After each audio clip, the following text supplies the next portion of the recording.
Yeah, so anyway, like I said, the plan is, I'll start playing Link's Awakening on Thursday. I should have, like, uninterrupted stream schedule for, like, the next, I don't know, couple months. Let me know if the gameplay is too loud. I was doing a recording yesterday, so I'm not really sure what my levels are like. Anyway, yeah, I want to do, I'm going to be covering Link's Awakening with guides and everything, so I kind of want to play through the original game, and then, go, you know, right into the remake. So the remake comes out on the 20th. Hoping to get it a little bit early, being honest. See how the stores do, and then we'll see.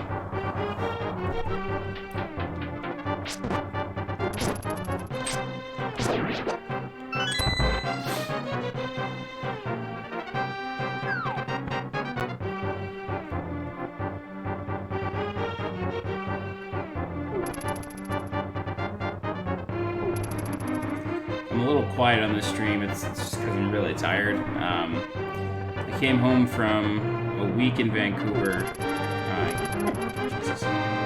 I came home Saturday at 5 p.m. And then I went to sleep that night at about 1 a.m. and I woke up Sunday at 5:30 p.m. And then last night I couldn't sleep at all. So, like, that was just a mess. So yeah, I'm a little quiet, that's why.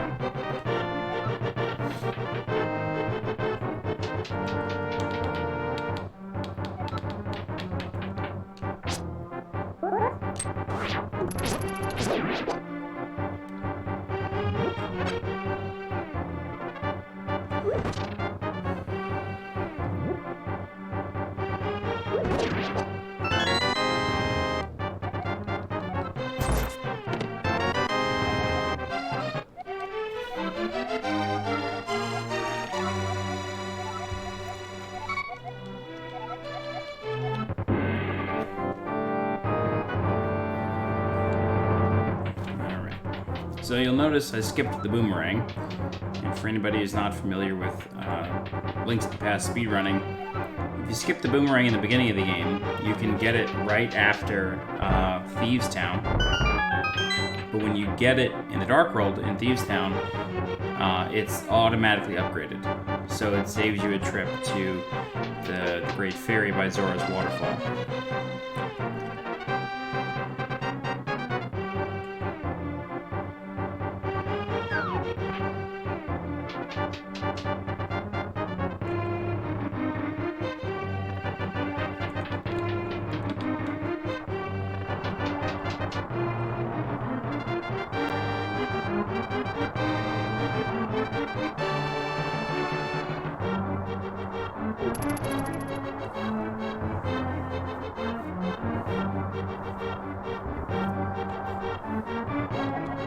It's kind of funny, I feel like they haven't actually done guards like this again. Maybe they did them in the... Like, in any of the 3D games, they never did guards like that, where some of them have, like, a line of sight and actively patrol, whereas the other ones are just sort of random. And don't actually, like, go after you, but if you touch them, you get hit. They never really did that after this game. Maybe in A Link Between Worlds, but not in any of, like, the mainline games.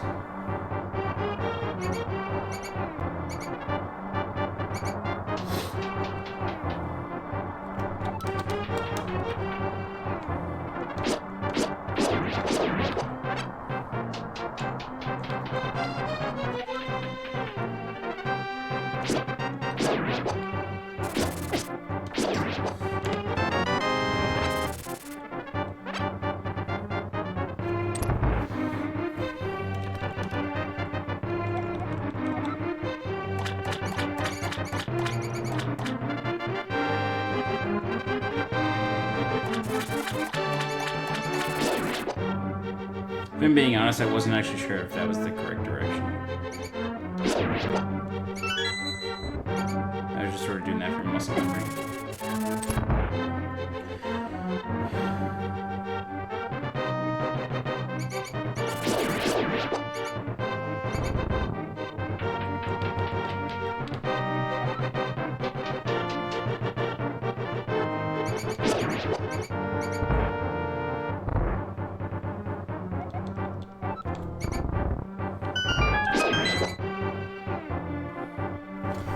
Alright.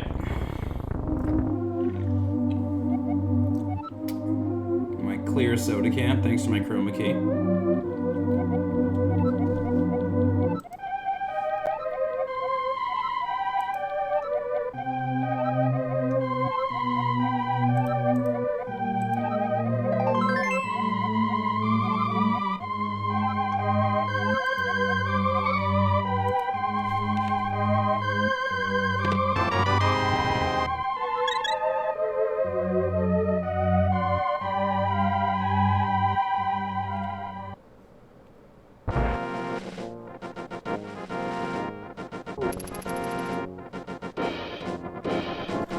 So now we're gonna head out to the Eastern Palace. I said out like a Canadian there.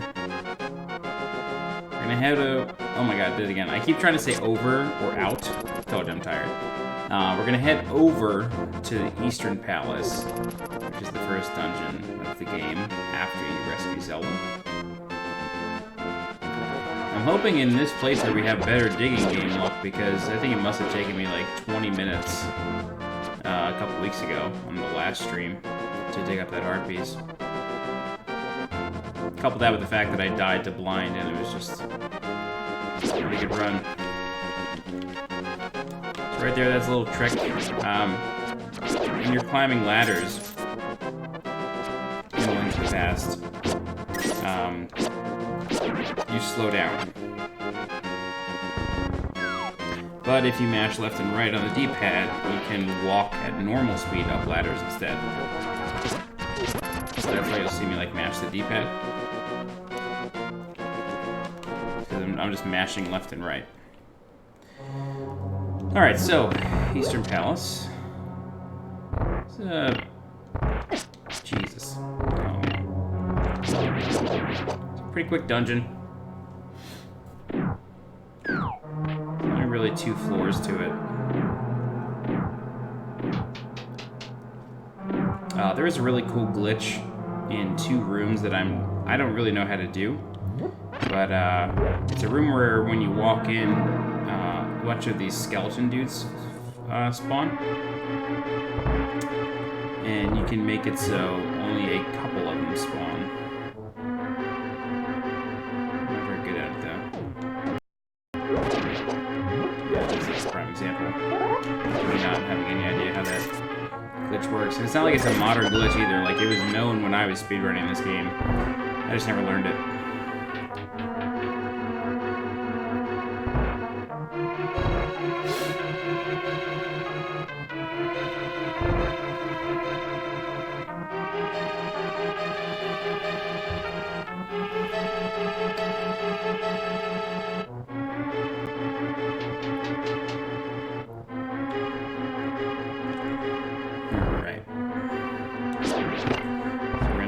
That switch, go into this room, we're gonna get a key under a pot that's at the far end. Ooh, that was a little risky. Alright, then we're gonna go around.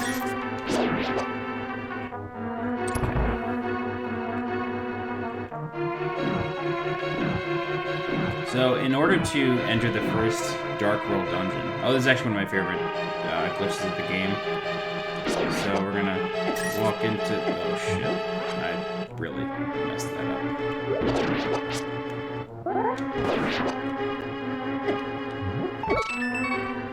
Yeah, okay. So what we did there...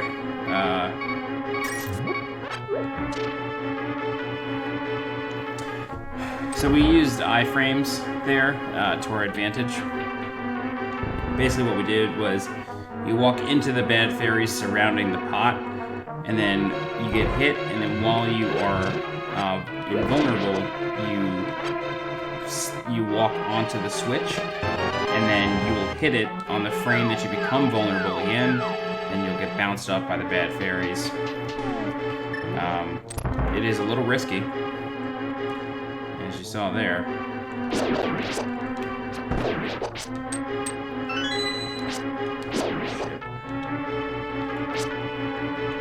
And I'm just like, nah, I'm playing real sloppy right now. Oh! Oh my god. This is not good. straight up. There's a chance I die in the next 2 rooms. Just play this safe.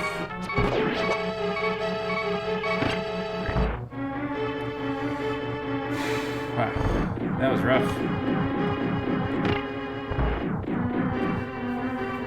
We're okay though. Oh my god.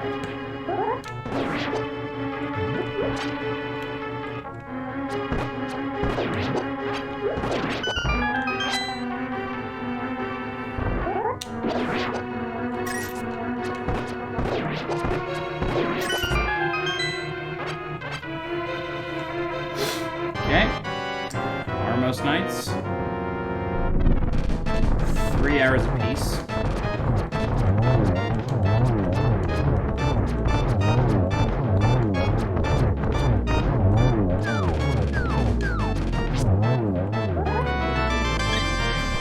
Arrows total. That's it. That's Eastern Palace right there.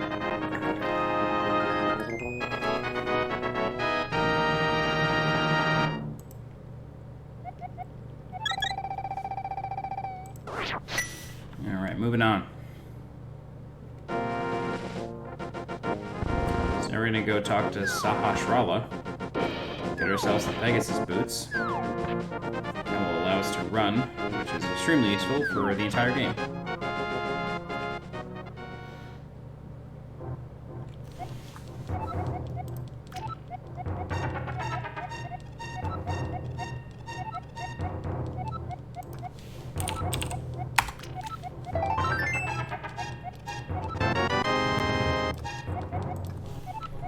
Okay, now we're gonna get some rupees and some bombs.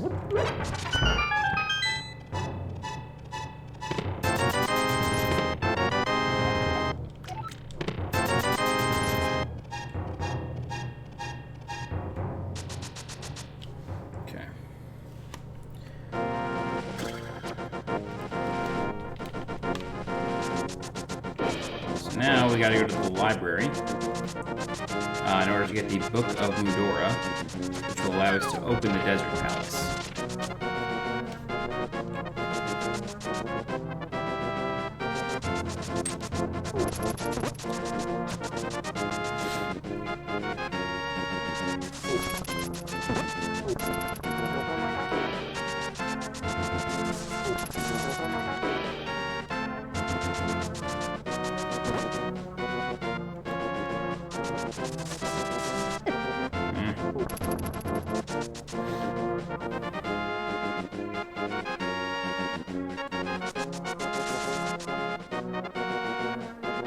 We're also going to get our first heart piece in this game over here. So let's bonk the shelf, get the book.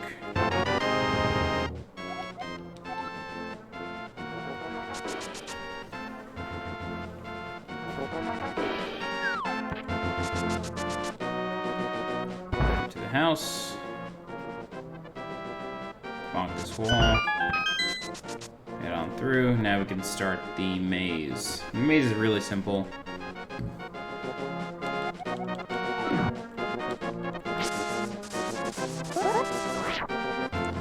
This is terrible. It's okay.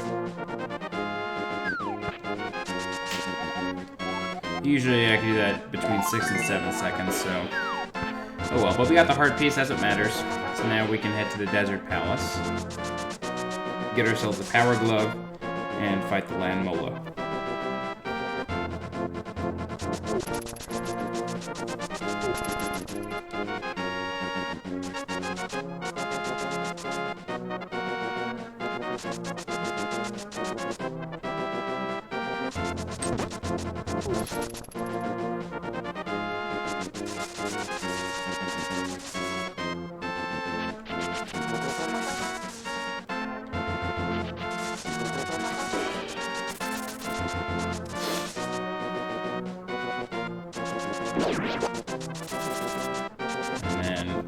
In the course of finishing this dungeon and finishing this area, we're going to get 2 heart pieces.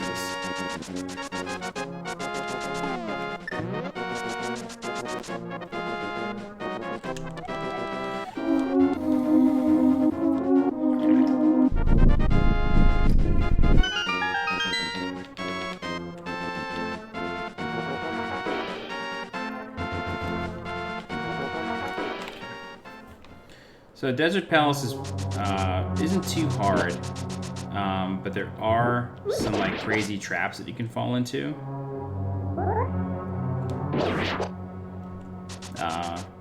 Where you could just like wind up taking a bunch of damage without intending to, if you're not quick.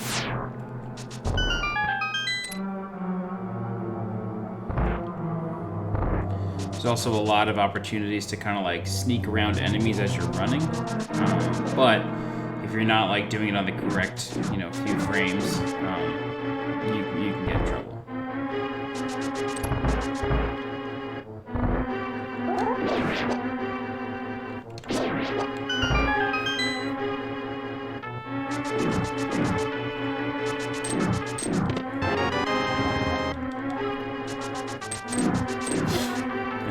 That was actually a really good sequence of rooms. I was able to key dash into this room, which is a little hard. You have to dash into a door on a specific line, and it will prevent you from bonking. You'll just open the door and then proceed right through. So I was able to do that, which is nice.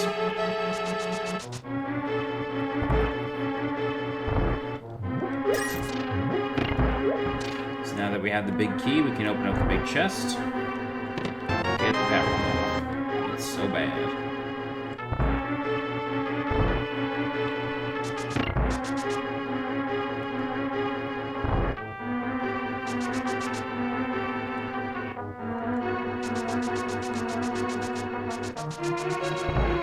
Okay. Let me grab a heart piece.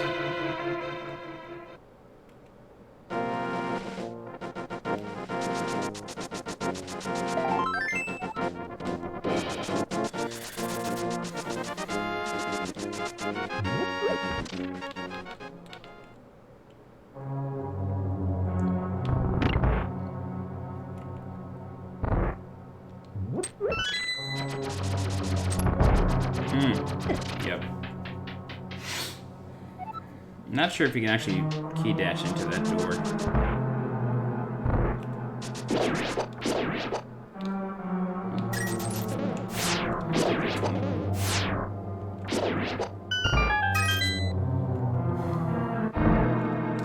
So this room is sort of like the kind of room I was talking about, where if you get a bad pattern or if things just don't go well, you can just take a lot of damage.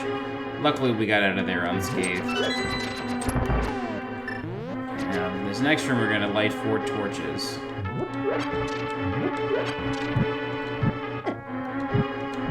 Oh, God damn it.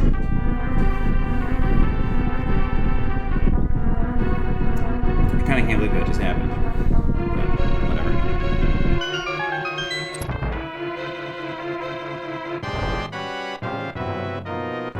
Landmolas, the first time around, are just kind of annoying.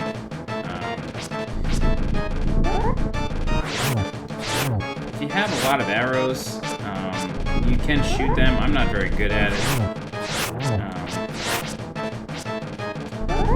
And unfortunately, the sword swing for the level 1 sword doesn't, at least from what I remember, doesn't actually do any bonus damage.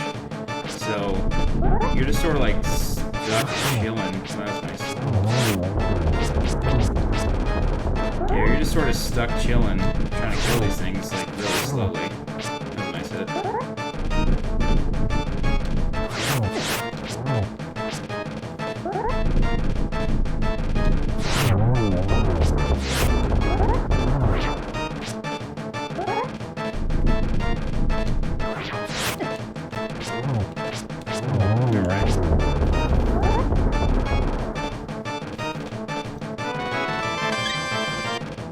That is the Desert Palace.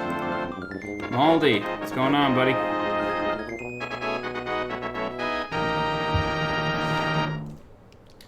How you been?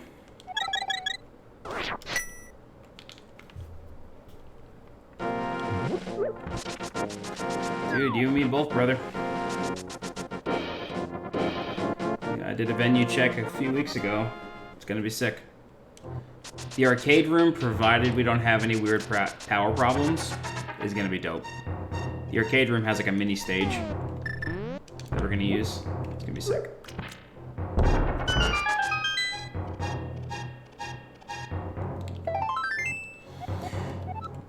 Alright, so Tower of Hera is next.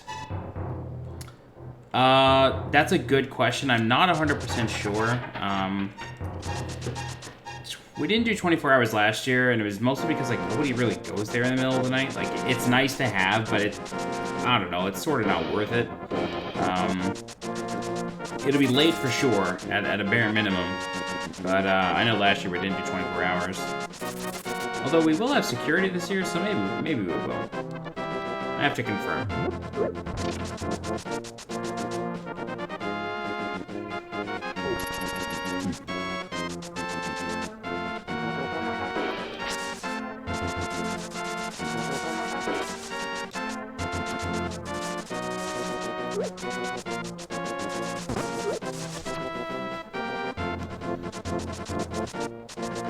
Yeah, the year before, I know for a fact we had 24 hours. Wow, you couldn't get a room last year? That's crazy. That's insane. Bombs. We have plenty of rooms this year, although we have sort of like... We keep getting more room blocks, and they keep selling out, but there's still quite a bit of room left in the hotel, so it'll be okay. Oh, God, I hate you.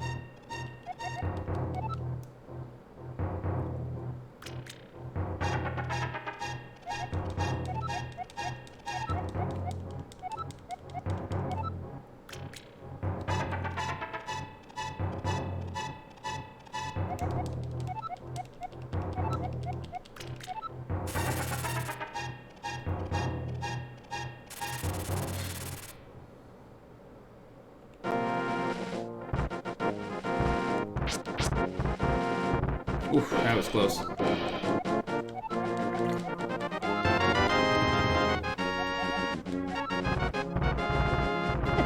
Oh, cheap. Stanford has, like... Stanford does have good food. It has Popeyes, so... It has Popeyes real close. I know that's not, like, kingly food, but, you know, I'm a big fan of Popeyes. Stanford does have like a cool bar scene. It's a bit of a college town, so you'll be in a good place.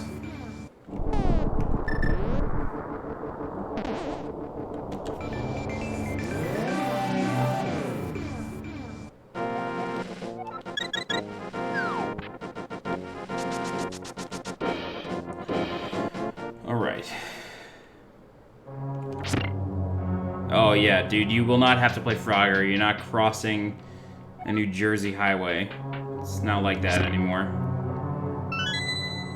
I did that at 2 in the morning going to Houlihan's last year.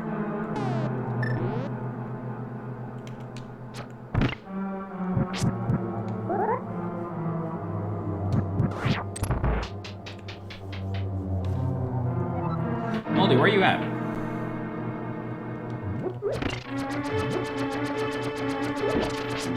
I actually don't know where you live.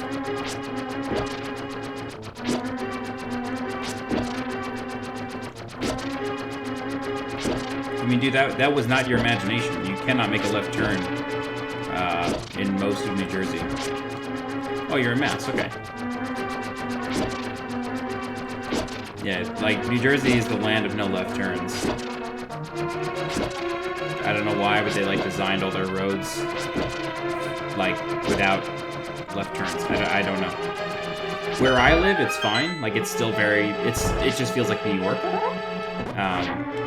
But, like, the vast majority of Jersey, you cannot make a left turn. It's just the way it is. It's stupid.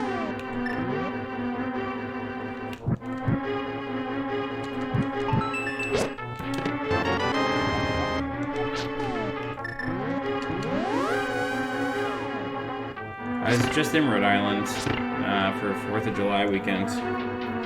Or no, not 4th of July weekend. I think like a week after that. I was there for quite a while.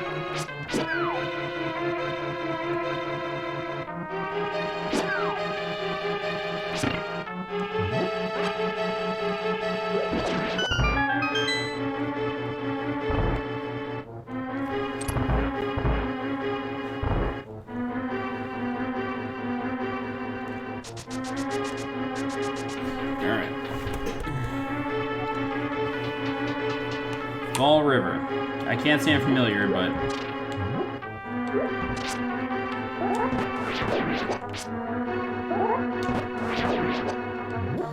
Alright, let's see if we can get a bomb jump to work.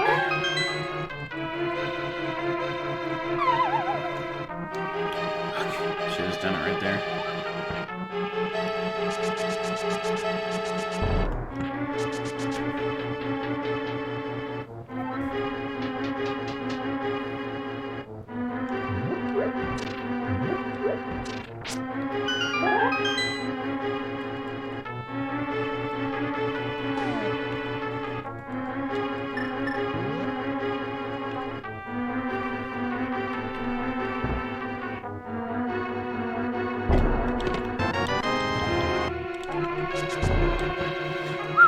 Alright, second try, not bad. Well, it took me a while to set it up. So it's not great, but whatever.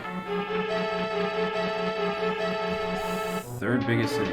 Let's see if I can get this. Nope. You can sneak under that trampoline thing. That's alright, let's just go fight Moldorm.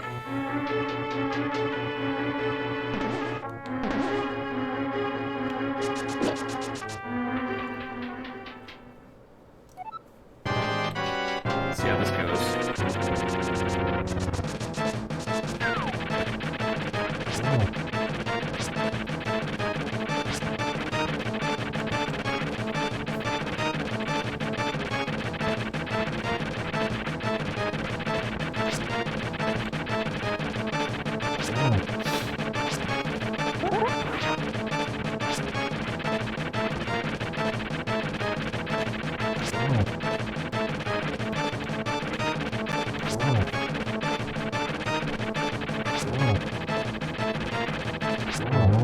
Alright. First shot Moldorm, I like it. I think it took me 2 or 3 tries last time.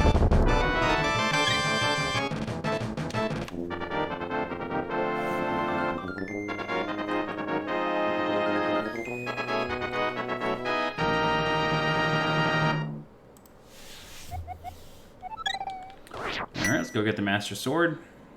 And we'll go to Hyrule Castle.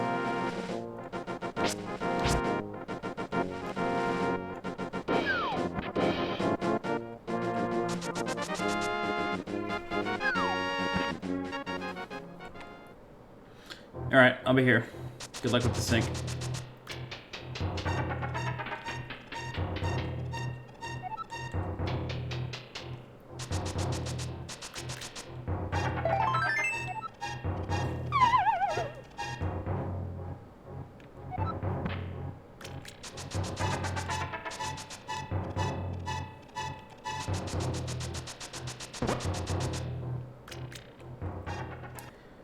What's the P-trap? I don't know what a P-trap is.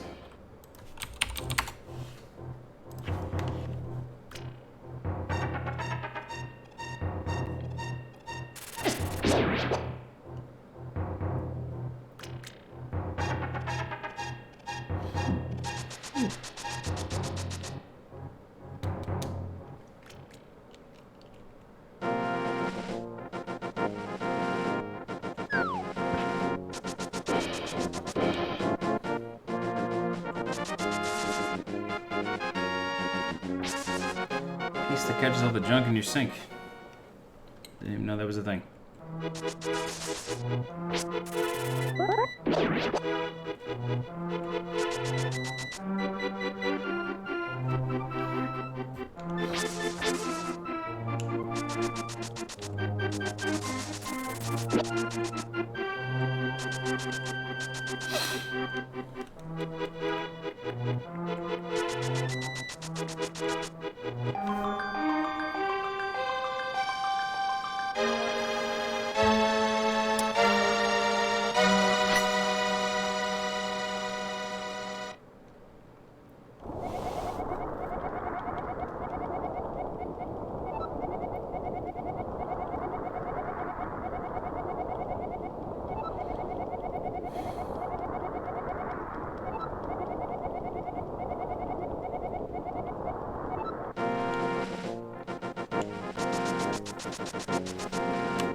go to Hyrule Castle Tower, fight Aghanim, and get into the Dark World. First, we're gonna grab one piece of heart here in the forest, though, as well as the magic mushroom.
There's bombs. Oh, no, that is the candy.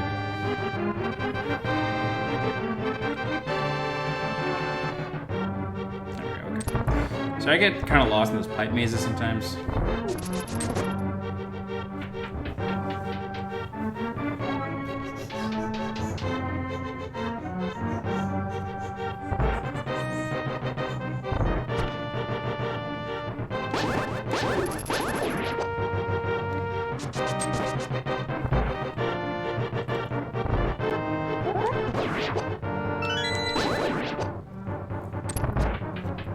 That was interesting. I think my sword beam and my sword hit him.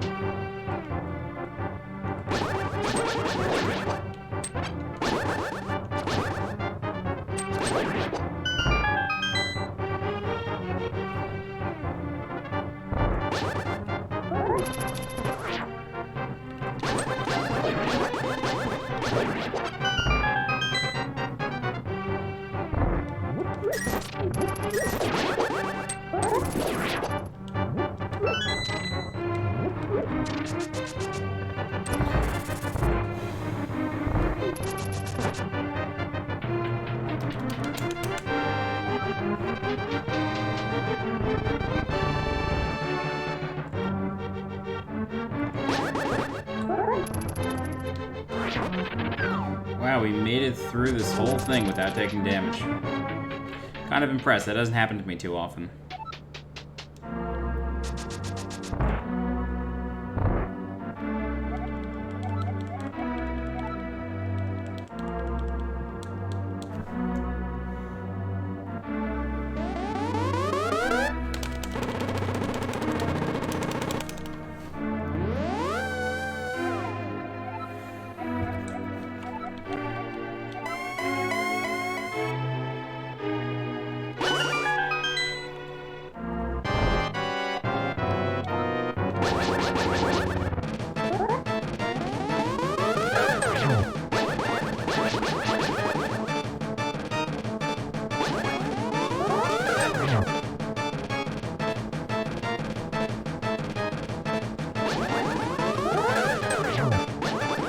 Pretty good cycle.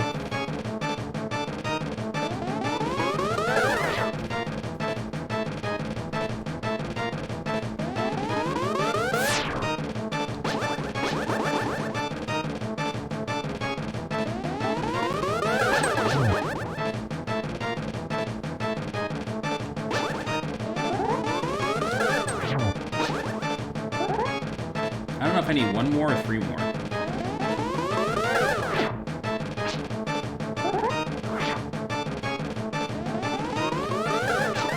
can't remember if it's 6 or 8.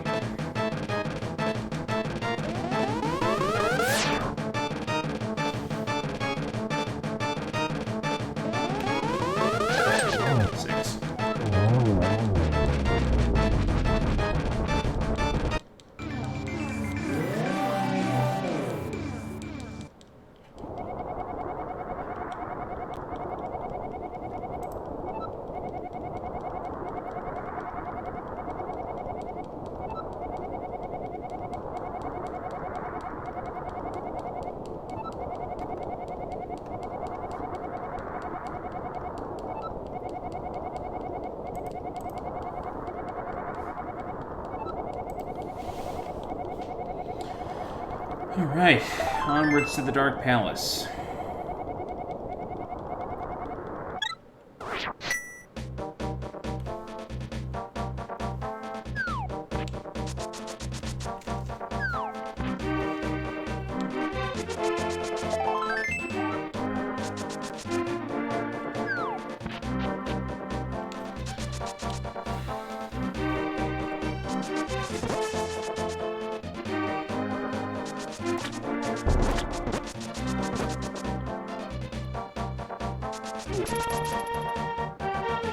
So in order to get into the Dark Palace, we first need to make sure that we have 110 rupees to pay Kiki the monkey. Paying Kiki 110 rupees will be enough for him to unlock the door. So we give him 10 once we break him out of this, or find him in this little like jungle bush stuff. And then when we get to the door, he charges us an extra 100.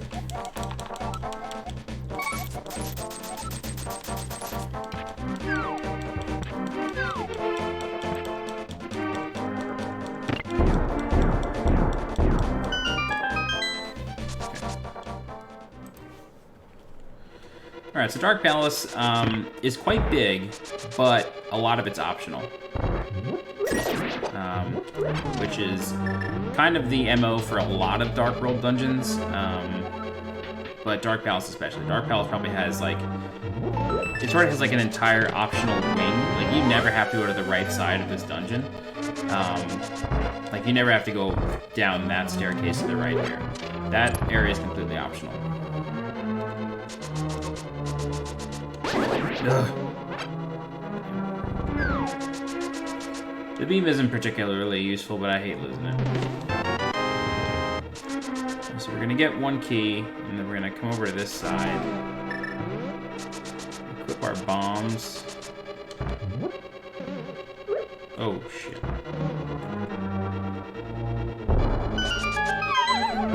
That was weird. I thought it would get, I thought it would bounce off the rail. So we're gonna use our key there, and then we're gonna get the big key right here, and then we're gonna jump down to the bottom, press a switch, and then grab another key.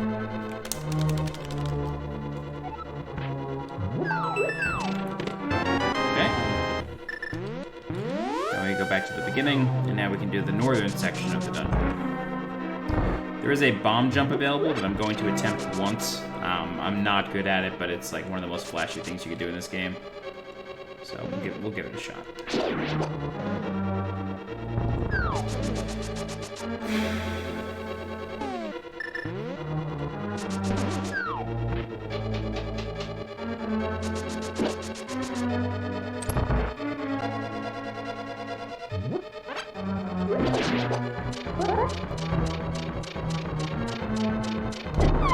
Damn, I was real close.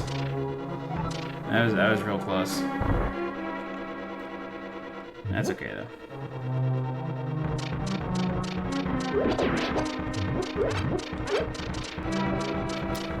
That's all right.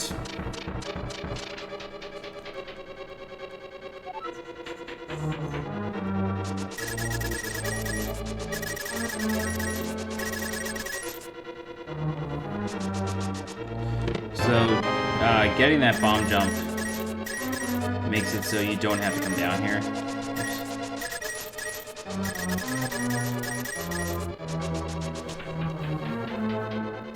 Because you get to skip a key. But it's okay. It's not a big deal. It's definitely like one of the flashiest bomb jumps in the game, but I'm just not good at it. It was discovered well after I stopped speedrunning. I did learn it at one point, just to kind of learn it, but yeah.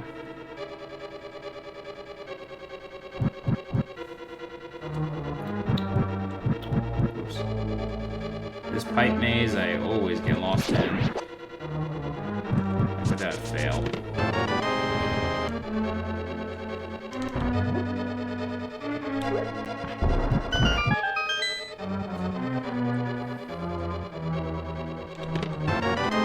Magic hammer. Go back to the beginning, and now we can do the basements.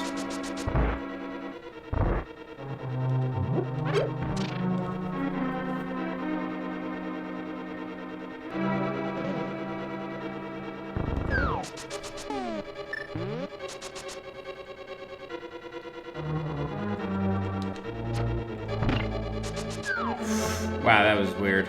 I've never had that happen.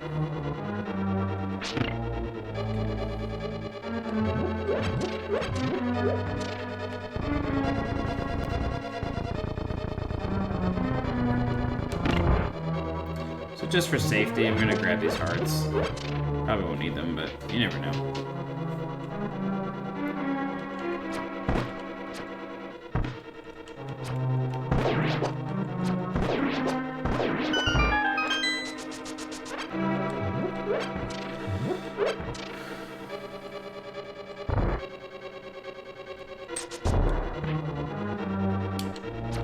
So that's one of like the coolest things in this game to me is the fact that there is a Z-axis, but it's like it's not always visible. So when you bonk, you actually get raised up on the Z-axis, so you can avoid tektites and other kind of traps like that. Pretty cool.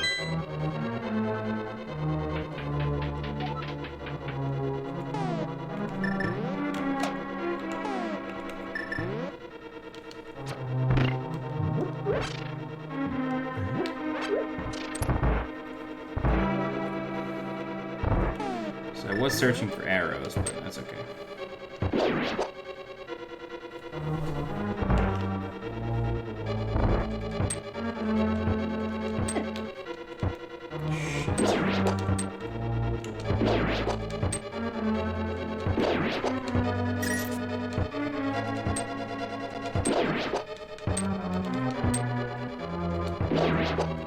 I hate those enemies. They are literally the worst. Alright.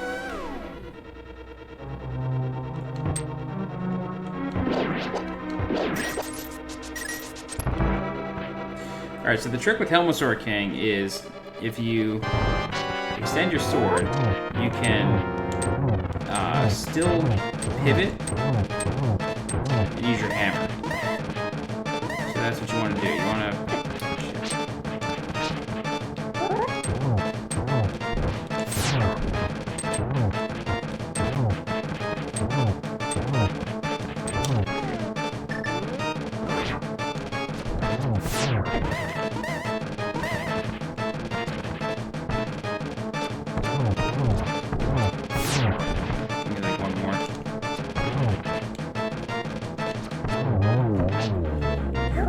That boss can get pretty tricky.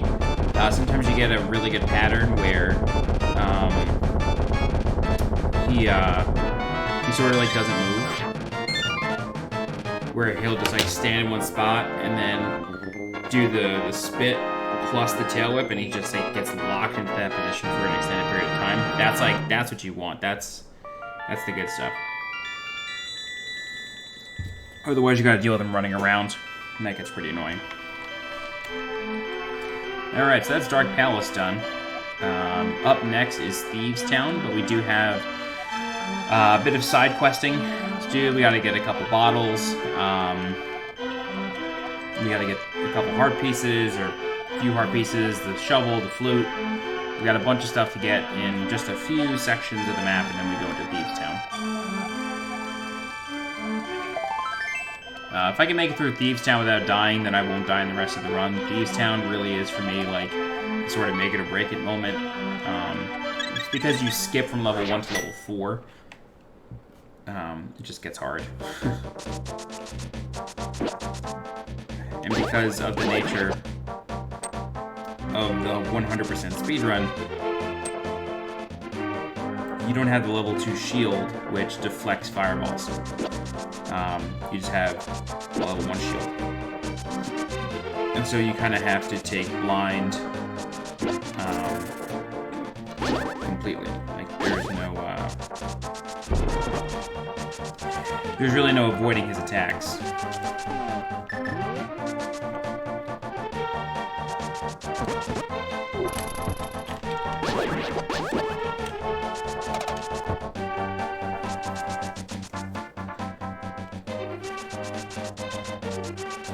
So right now we're gonna get 300 rupees real fast.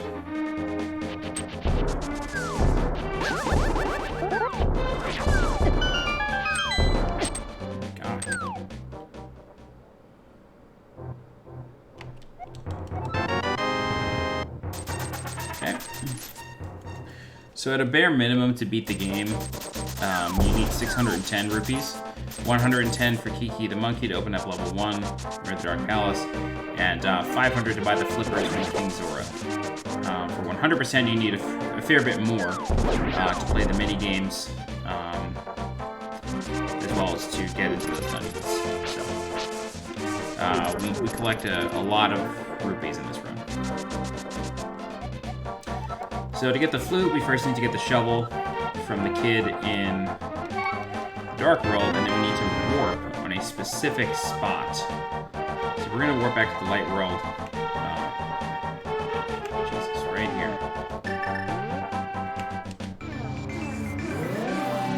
And then, really quick, we're going to take out the shovel, dig up the flute, and then stand on our portal. This way we don't get stuck listening to that song. Because if you stand there and he starts playing like the end of that song, you get stuck there and you have to listen to the whole thing and you can't move. So if you just dig up the flute onto your portal, you can just warp right back.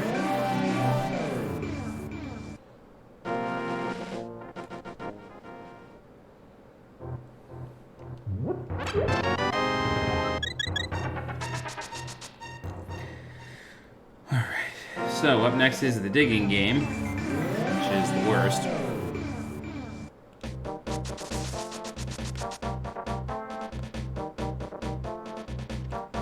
We have 2 random heart pieces back to back. It's the only random heart pieces in the game, and luckily they are back to back. I don't know if I should say luckily, but they are back to back.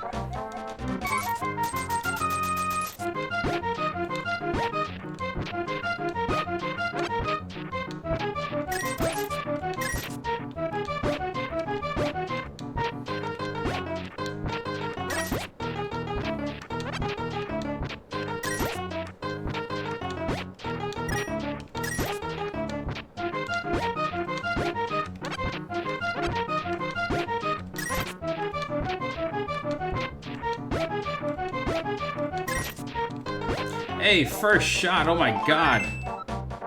That's crazy. Oh wow, that's nuts. First shot, last hole. That's crazy. That never happens. I haven't seen that happen in years.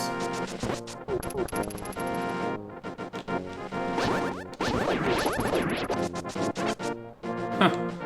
Wow, that's nuts. That's absolutely crazy. Alright, so we gotta get the bug catcher's net from the sick kid right here. And then, oh no, we gotta get the bottle first, then get the bug catcher's net. Right.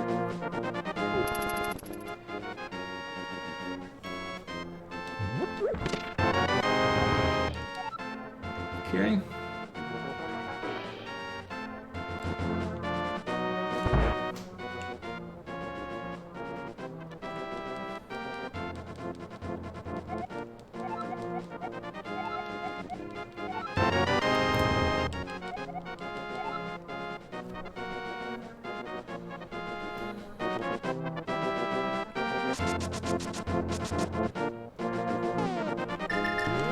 Sorry, I'm like so discombobulated from getting that first shot.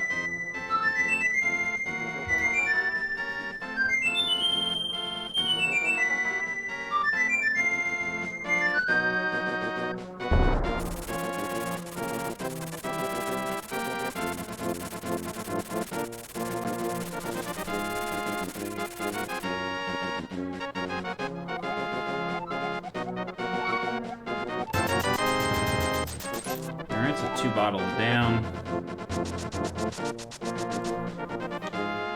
Let me get 2 more heart pieces and then warp back into the dark row, do the chest opening game, and then do Thieves' Town. We're almost to the next dungeon.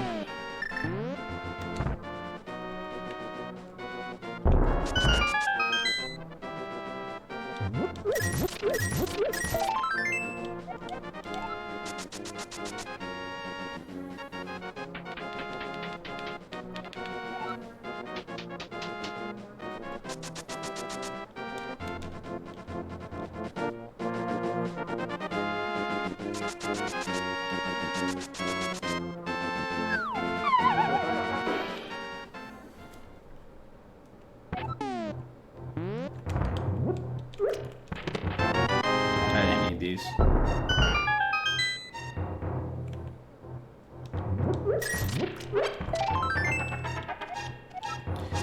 Okay. Chest opening game time.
Okay.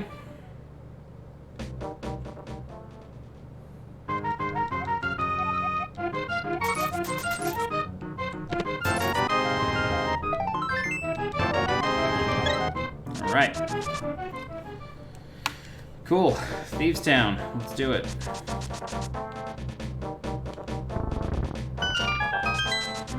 So Thieves' Town is pretty interesting. It's actually a big dungeon, but we can make it very small. So what we want to do is we want to go up, right, down,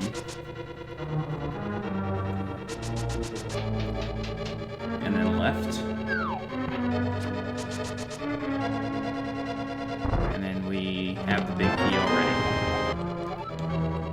Then we just want to go back to the right.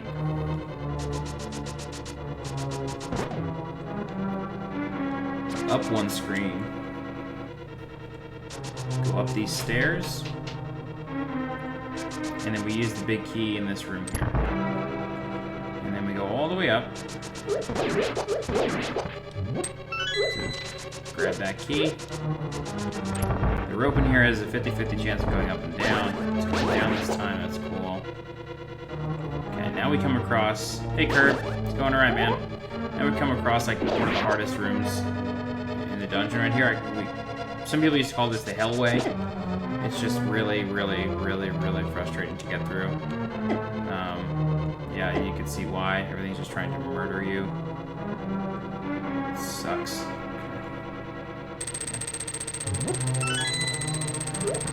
Okay.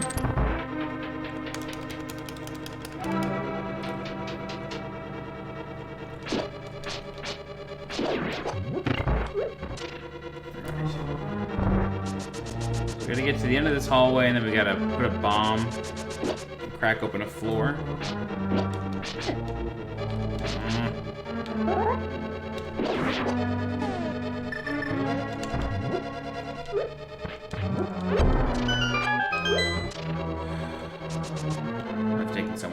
damage. I need hearts.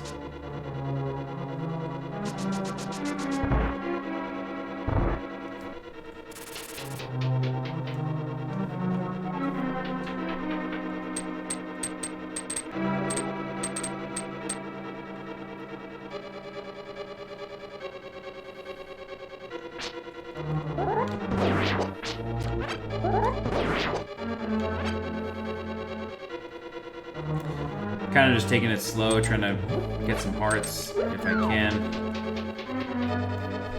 I don't want to die to blind again. That'd be kind of embarrassing.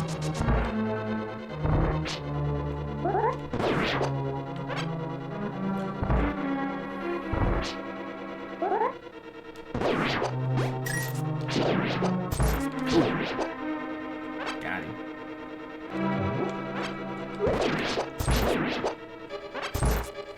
Okay. Grab the key.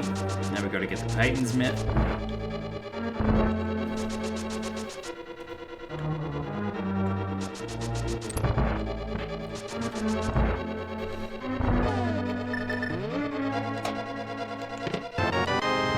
Alright. Got what we came for.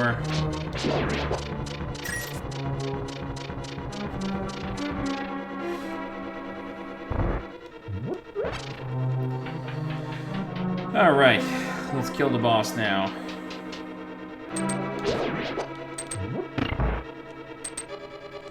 Wow, that was close.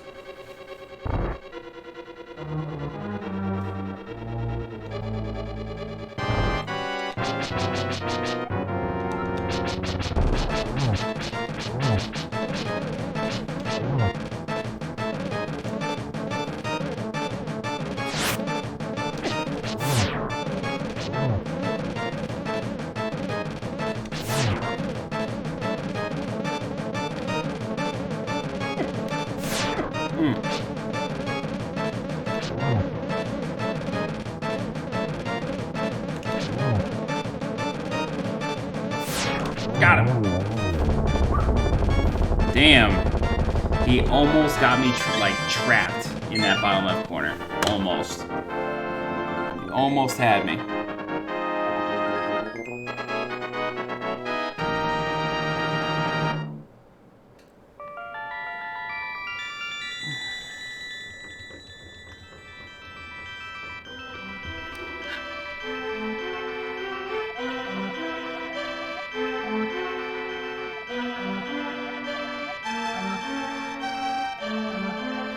Yeah, I wish it was a no damage run. I've never done that.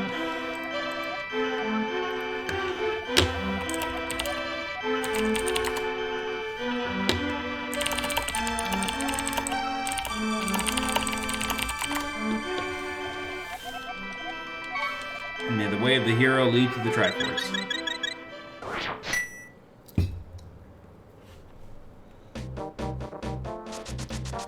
Alright, so now we're gonna get the boomerang.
Okay, so now we're gonna give our sword to the dwarves, to the blacksmiths, and then we are gonna do a little bit of questing. We're gonna get the magic powder.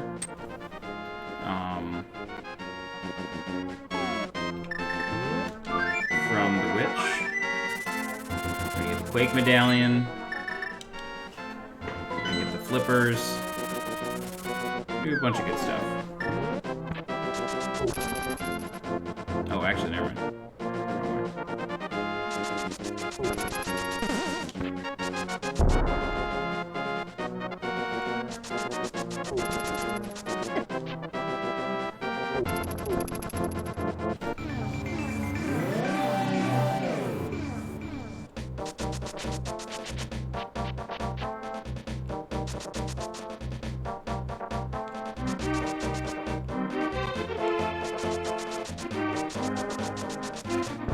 Oh.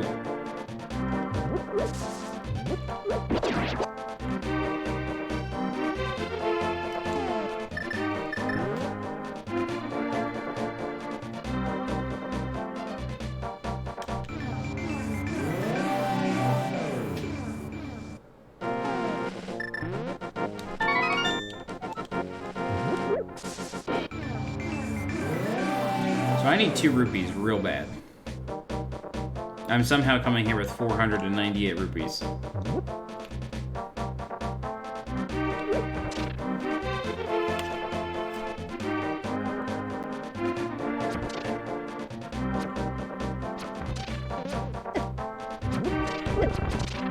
Oh.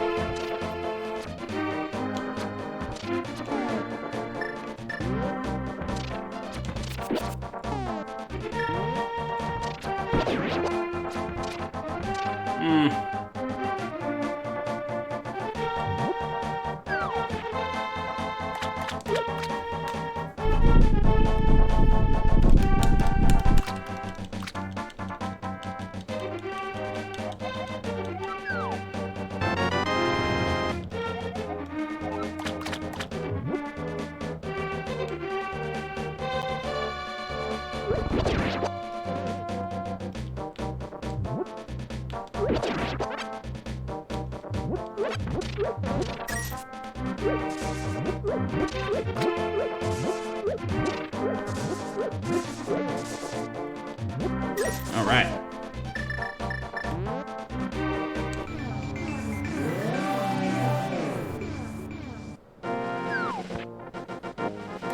We got 500.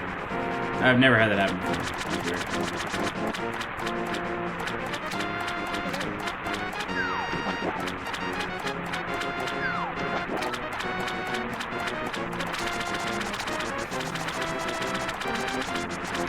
I always wondered what made them decide to make the Zoras friendly in Ocarina of Time, considering they were never friendly before that. Like, the Gorons were an almost entirely new race, and then they put in the Zora.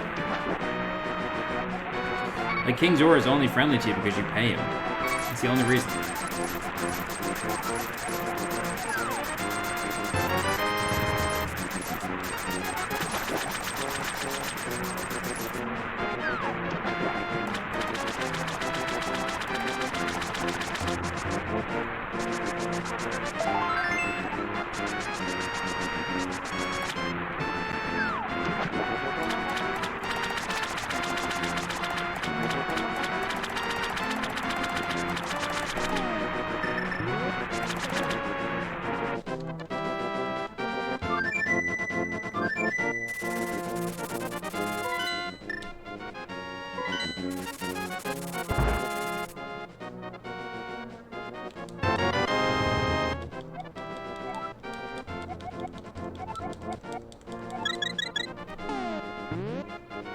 So, in case you didn't know that, the witch's assistant in the hut gives you a sample of the red medicine, which restores your heart. So, in case you're ever low when you're going there, something you could do.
Now we get our sword back, and then we'll be upgraded to the tempered sword.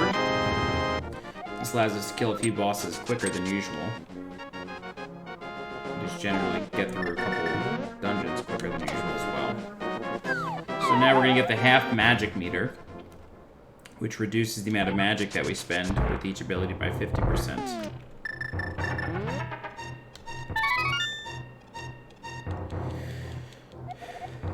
And then after this, we're going to get a chest.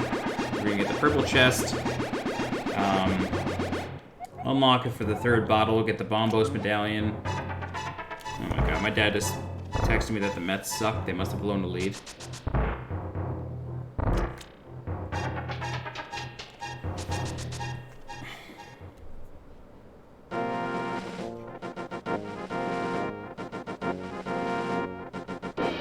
No way. They gave up an 11-run lead.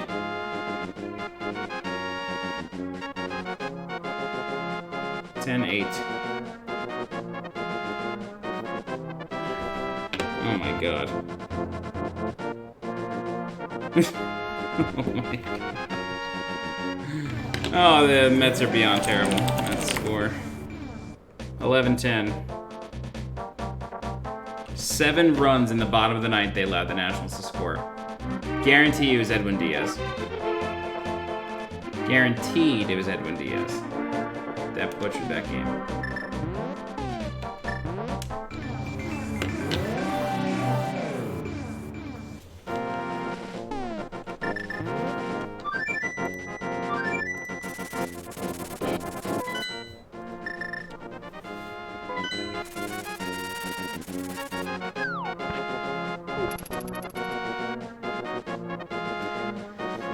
Oh my god, how do you let up 7 runs in the 9th inning?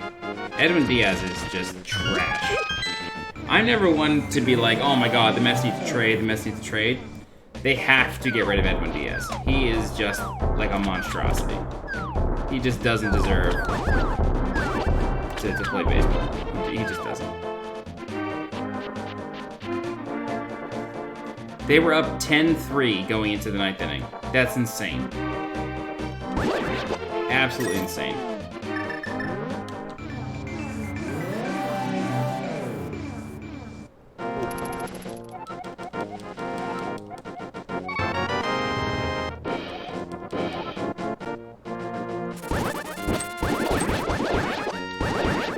Like, they don't deserve to go to the wild card game.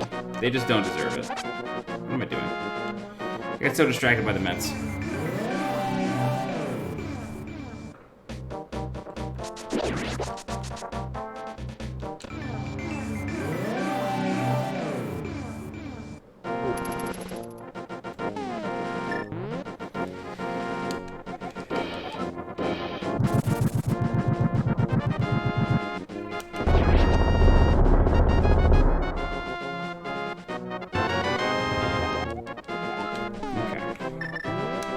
We're gonna go get the Ether Medallion, and then we will go into level 2.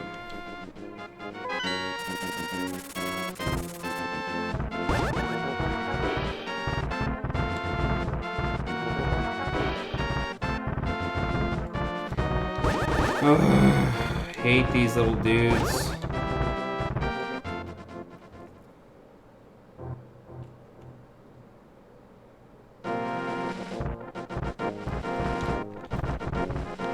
Oh my god, I can't. I like almost want to stop streaming because the Mets are just so embarrassing.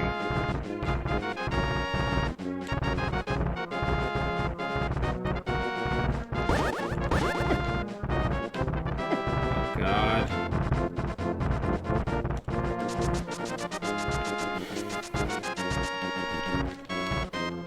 That's insane. How do you give up 7 runs in the bottom of the 9th inning to the Nationals?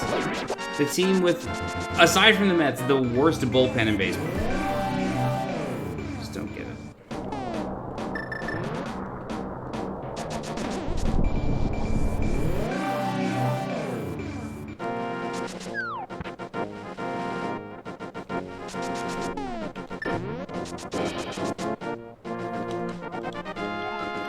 Okay, so that's like the last major collection quest that we have to just like take time to do. Now we can kind of start rattling off dungeons. So what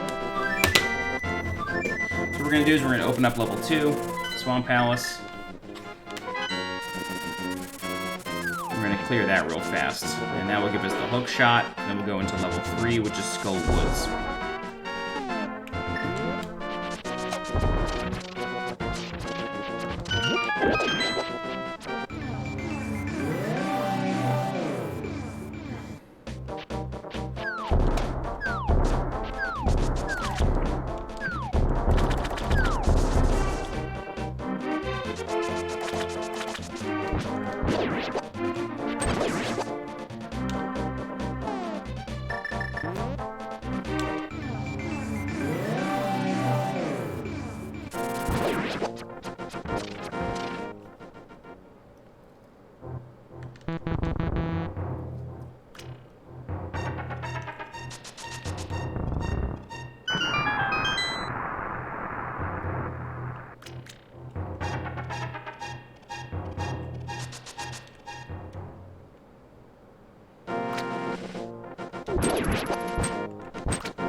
Okay.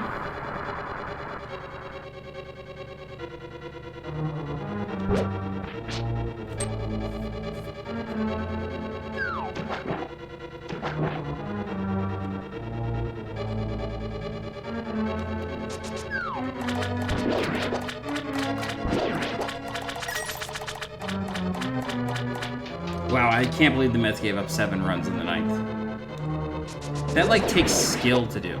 It really does. That takes a certain skill.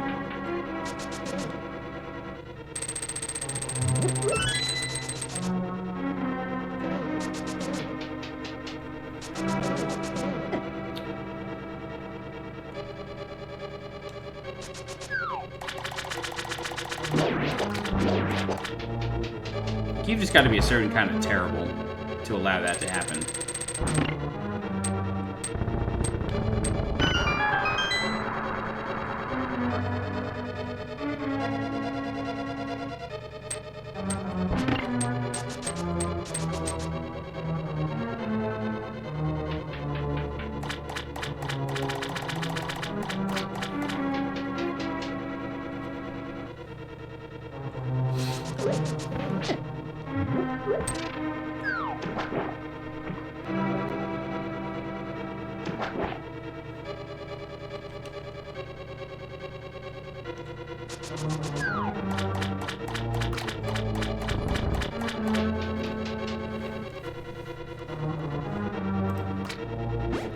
Oh, Uchi with the raid of 11. Thanks, bud.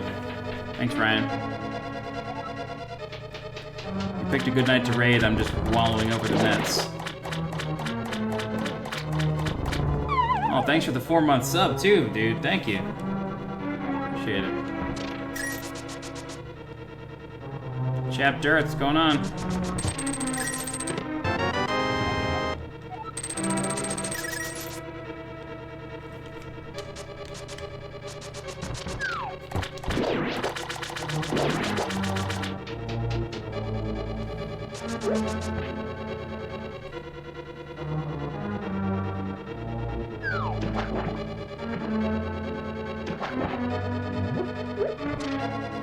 Hey, anybody who's part of that raid, if I could ask you guys a huge favor, actually, I know this might sound weird, but if you go to my channel, like, I think it might be like a bar you could press or something.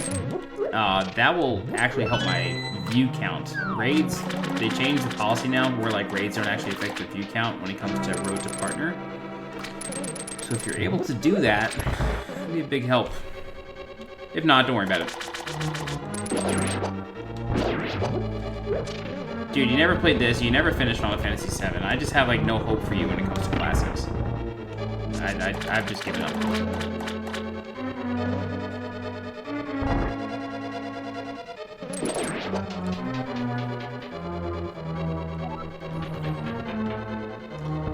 Blackstar G11, thanks for the follow. Appreciate it.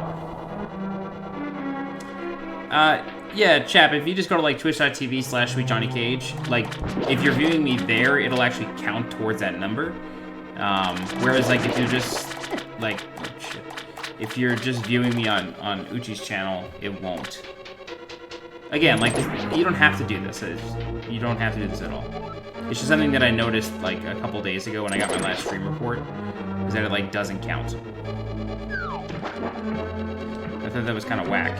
It's like, how are we supposed to build communities if raiding doesn't actually help anybody, you know? I guess I could see where it could, like, lead to abuse or something. I don't know.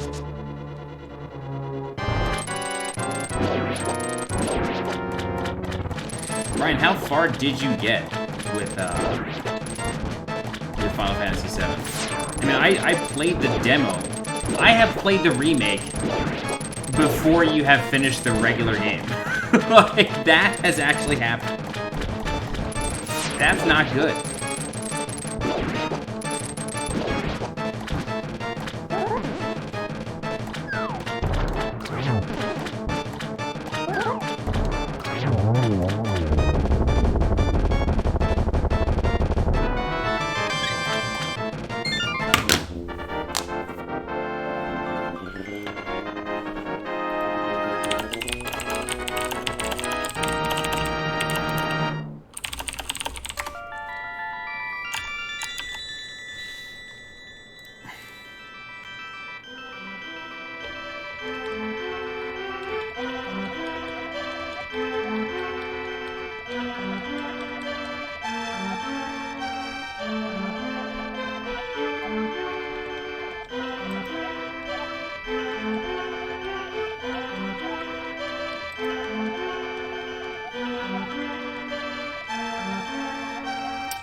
It shouldn't be hard to explain where you left off.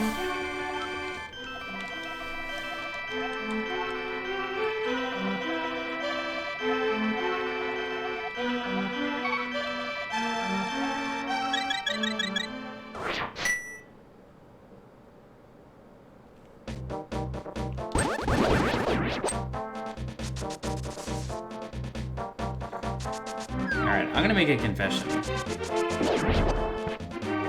No.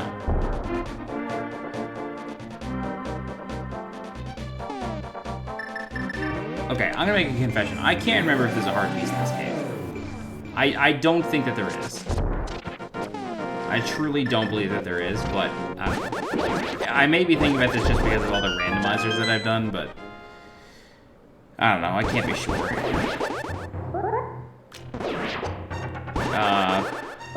Damn it, I don't know. Oh, shit.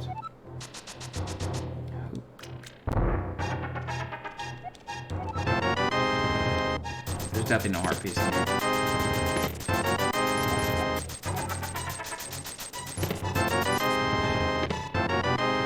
Shinra or Umbrella? Wow, that's a question.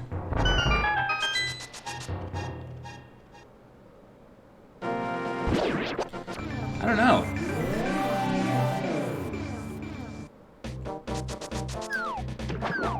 I honestly think...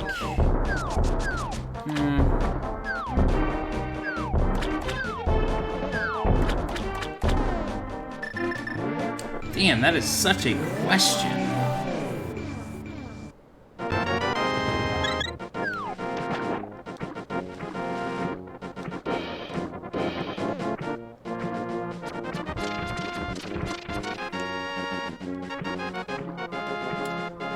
Is that Junin Harbor? Where you use the dolphin to get to the ledge? Turb, I don't know. Maybe Umbrella because they're like making monsters, whereas Shinra is just like an evil corporation. You know what I mean? Like they're just making oil. Damn, Ryan, you're like nowhere close to done with disc 1 even. What are you doing with yourself? I mean, I've literally played the remake before you finished disc 1 of this game. Crazy.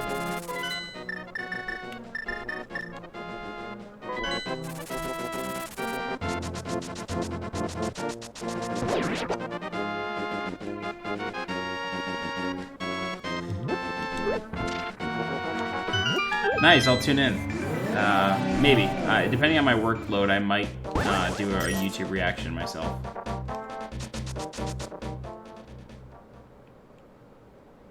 $6 p.m. Direct has to be hot, you know what I mean? Like, they've got to have good stuff coming in at 6 p.m. Usually they're at like 11 a.m.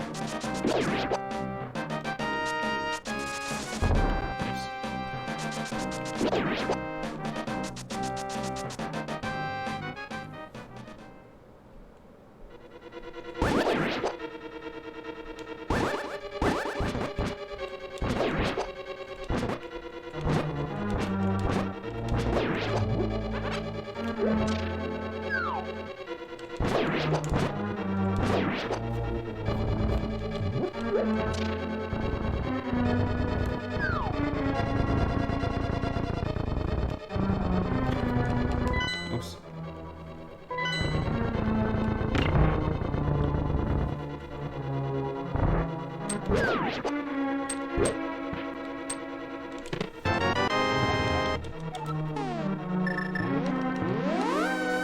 Irate Vice Kings, what's going on?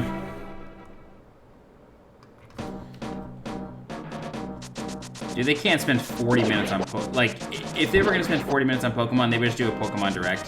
They're definitely not spending 40 minutes on Luigi's Mansion. Like, no way. There's gotta be more in there. This isn't gonna work.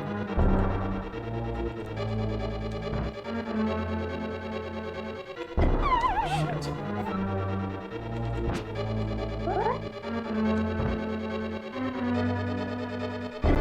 Fuck.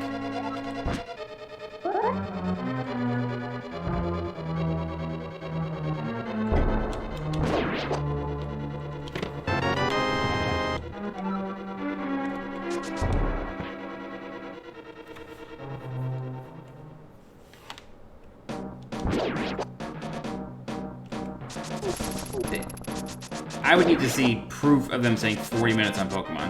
I know they said that it will be Sword and Shield related, but they would do a Pokemon Direct if the whole thing was going to be on Pokemon.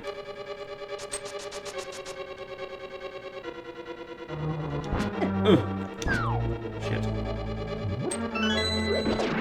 Man, I got beat up in this dungeon.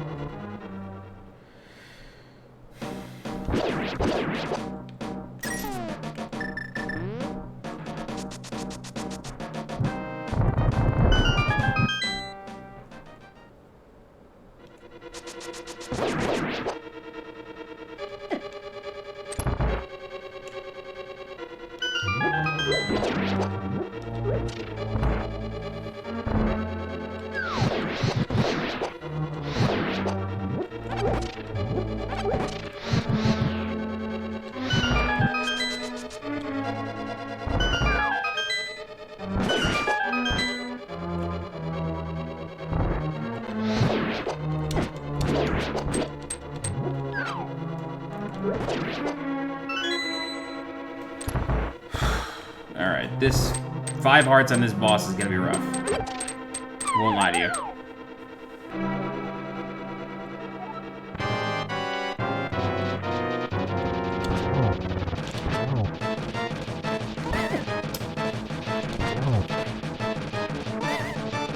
Ugh. Shit. Oh my god, I can't believe I just died to Mothula. Oh my god, that's so sad.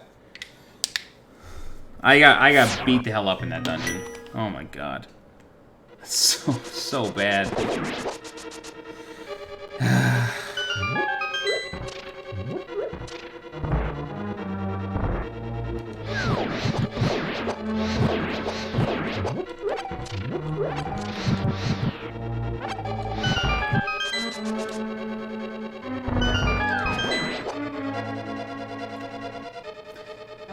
Vice Kings, I just got back from PAX this week. I was in Vancouver and then Seattle last week. So I'm just chilling. Played Final Fantasy VII Remake at PAX. That was dope.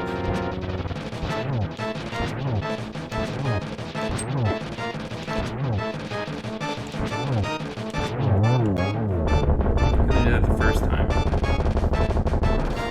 When you expect shit from Nintendo, you get let down. Yeah, it's sad. Sad truth. I don't know, man. Maybe we'll get some Breath of the Wild 2 news. You know, maybe. That we did get that out of the last one, although it was E3 that one, so we'll have to see. Minister Urge, thanks for the follow. I missed you before. Wii U ports incoming. Dude, if we can get some Wind Waker HD on the Switch, I'd be pretty happy. Twilight Princess can stay on the Wii U.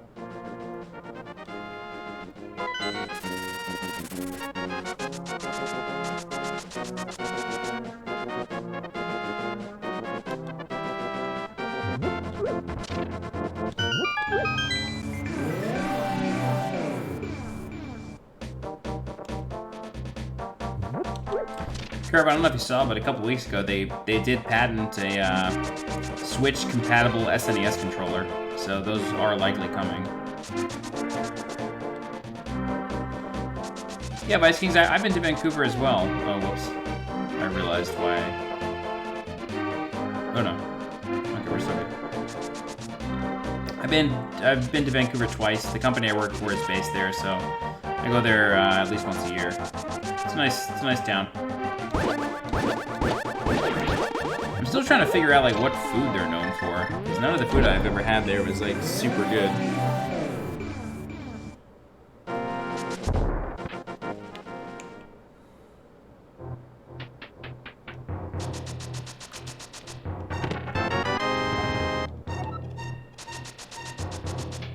Oh wow, I gotta disable that bot on YouTube. My bad.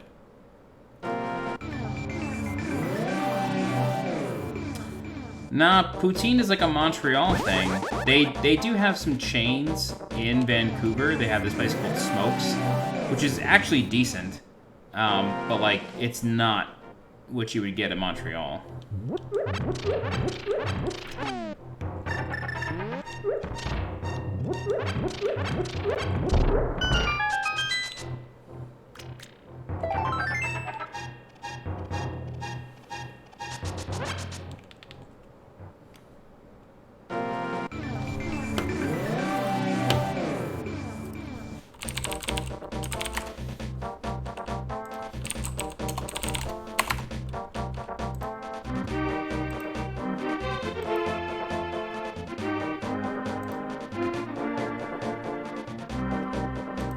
Just gonna disable that bot on YouTube.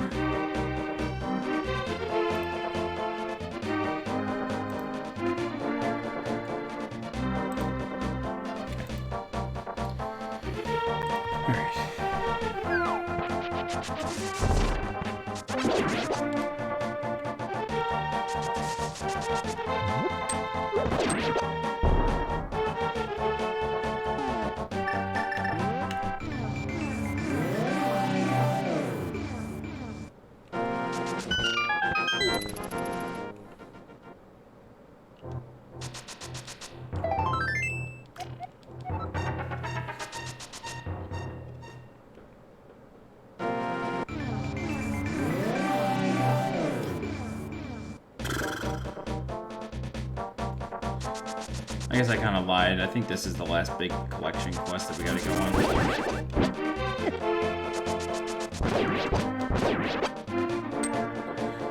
Hey Max, no, I'm pretty much done with Bloodstained. probably until some sort of DLC comes out. I did have all the footage recorded for a guide, all the cooking quests, but I honestly just never got around to it.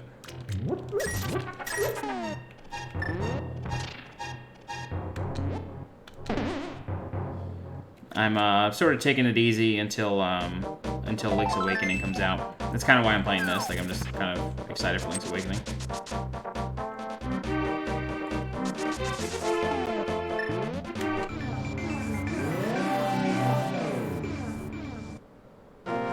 Well, I mean, it's not necessarily famous for food, but I'm just, like, still trying to figure out, like, what is Vancouver known for? You know, like, New York is known for pizza, bagels, like, good European cuisine.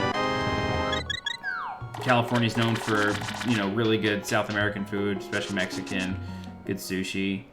I mean, I had good sushi in Vancouver, but it's just, like, is this what I was waiting for? Like, is this what I was trying to get? You know what I mean?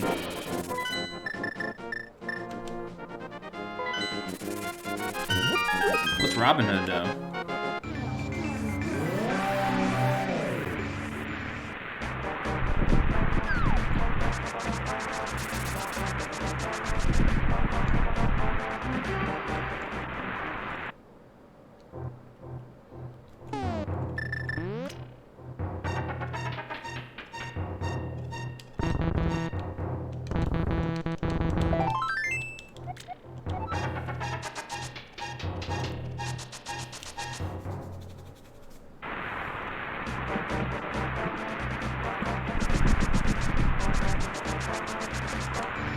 That might be too short.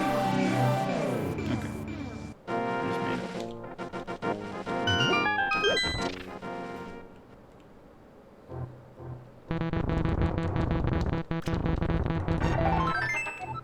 So that glitch with the disappearing blocks only works in the Japanese 1.0 version. And it makes solving those puzzles not any easier, just quicker. Like, you still push the same blocks, but it allows you to move faster. In case you're wondering, like, what sort of voodoo I was doing to make them disappear.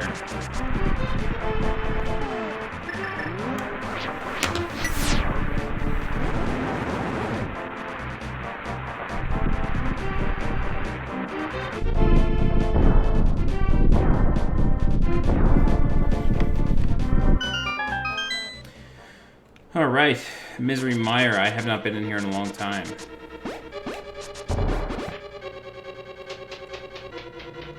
So the goal is to kill Wizrobes quick.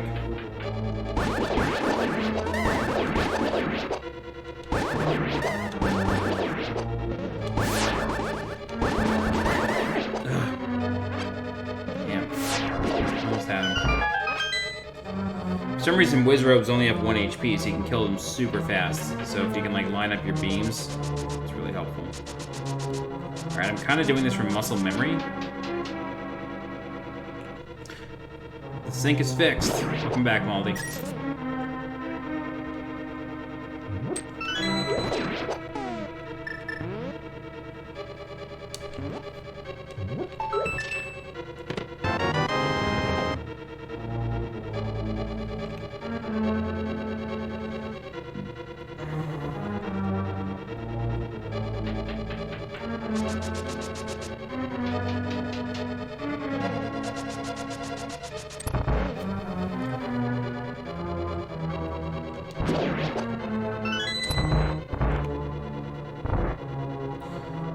The FF7 demo was very good.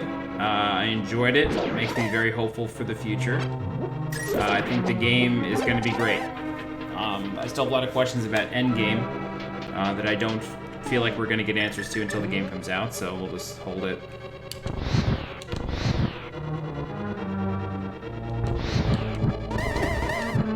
Shit. Damn, that Wizrobe messed me up. Black Sludge. Oh, sorry. I thought you were saying Robin Hood was a restaurant. My bad. Because we have a place in the States called Red Robin. I didn't know if it was something similar. Oh, man. I definitely know who Robin Hood is, though. That's funny. Part 1 Endgame. Curb. I'm interested to see what happens when we beat the first game.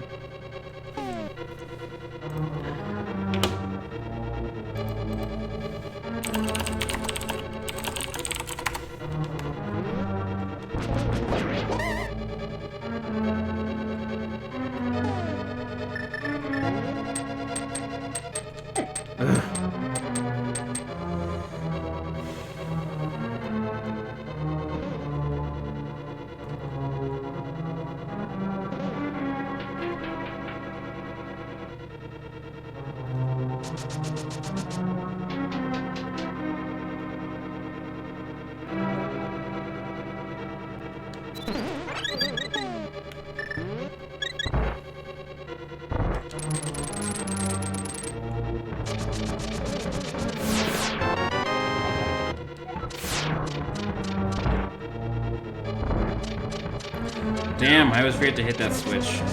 Every time. Every single time I forget to hit it.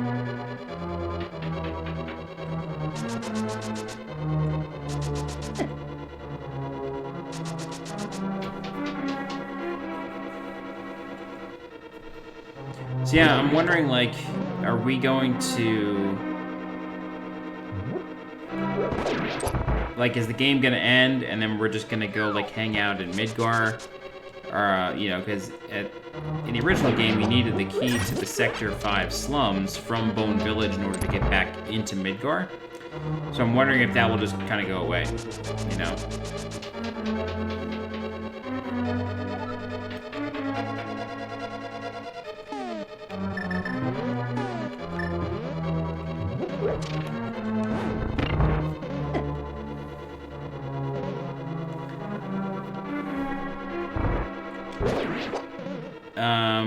Max, you're not wrong. The first game in the series is going to just be Midgar. That's all we're getting. They did say it's 2 Blu-ray discs of Midgar, so... Hopefully it's good. Oh, goddamn. Kirby, you're probably right. I don't know, knowing modern games, like, I just don't see how they can let the game end, and, like, will your save carry over, and then, you know, like, how will that all work, and... I don't know. Will there be DLC for it?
Yeah, I mean, they have to carry over.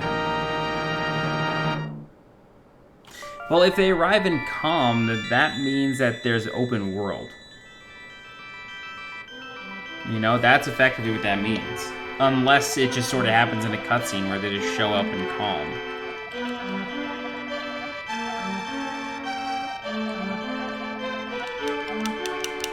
This is like my big question, is like, how is this going to work? How is Endgame going to work?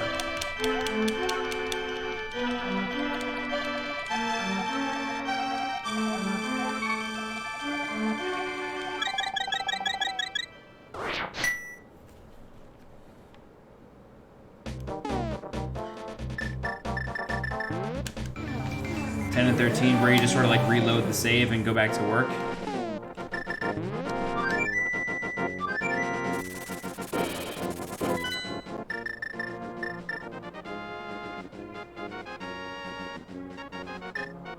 I mean, I guess that's possible.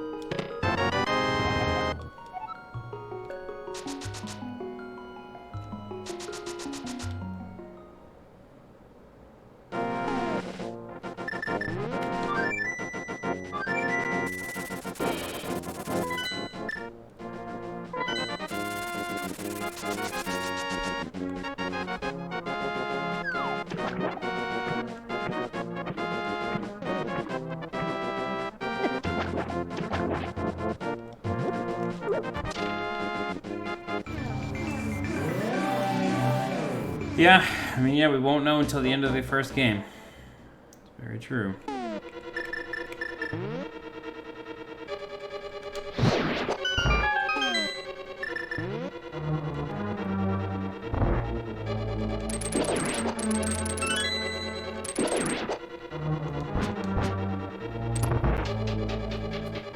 Is materia still level from AP? Unsure. So at the end of each battle, all I got was XP and items. So I'm not sure. Something interesting about materia, though, is Cloud only has one materia slotted, as does Barret, but they both have like a bunch of spells. So I'm a little unsure, like, how exactly it's gonna work, where, like, do you just get, like, the magic materia, and then you learn spells from there? Like, yeah, it's just a little unclear of how exactly it's gonna work.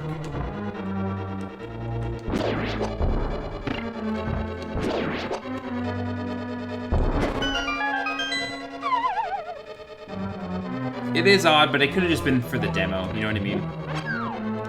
These things change.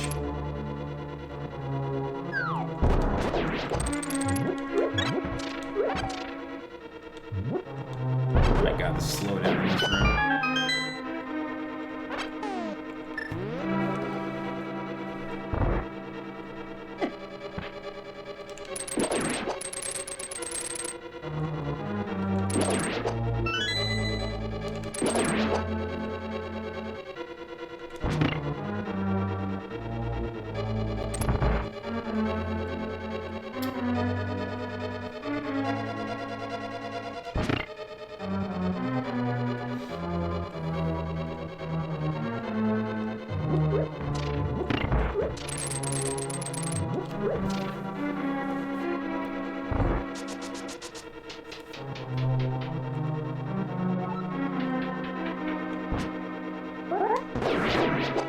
Almost had it.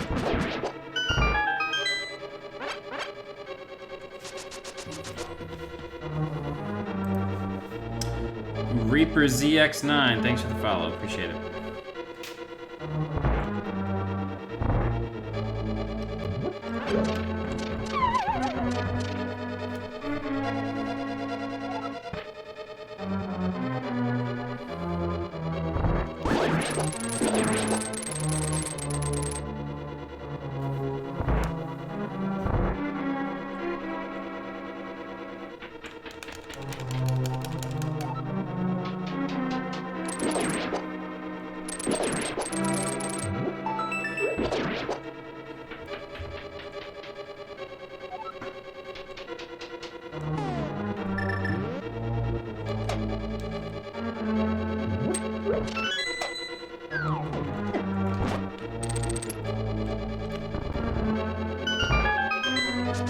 You're happy it doesn't come out until next year? Why, do you feel like it still needs a lot of time to cook?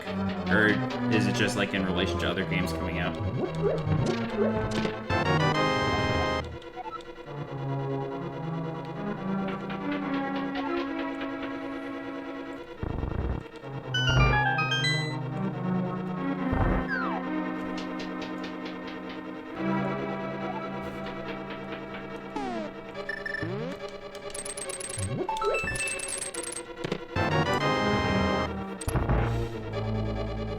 Focus on finishing your degree.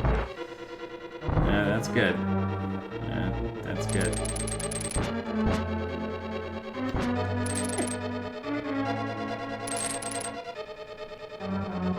Oh my god, go down the stairs. Good job.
So it was up in the air about it coming to PC, not necessarily Xbox. For the longest time, sorry, I'm thinking of Death Stranding. The original reveal did say play it first on PlayStation, so it never appeared in any Xbox marketing. It probably will come to Xbox, knowing Squaresoft these days. Like, they're completely multi-plat. I know there was like some confusion around Death Stranding recently no longer having only on PlayStation on the cover. People think it might come to PC. But yeah, Final Fantasy VII Remake for Xbox is still up in the air. I played it on a PS4 at PAX, so...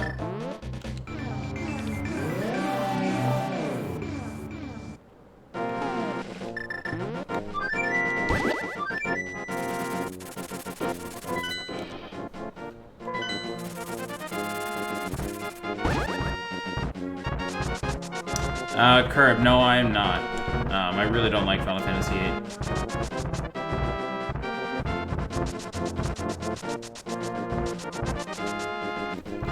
VIII is not my jam at all. I like actively dislike that game.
I actually really enjoy the junctioning system in 8. I think it's one of the greatest magic systems they've ever made. But I just think that the story is awful.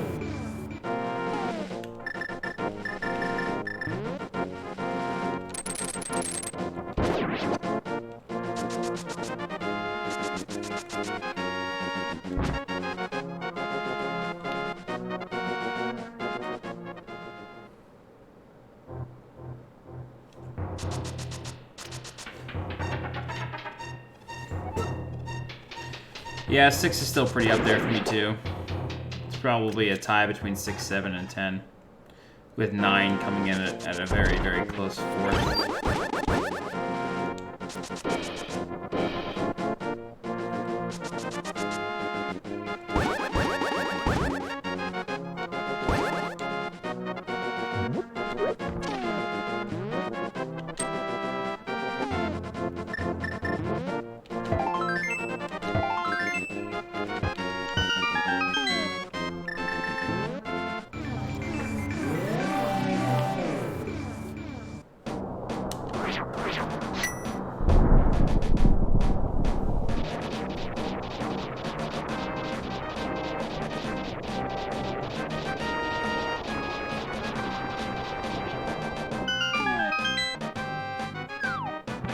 Oh! Shit.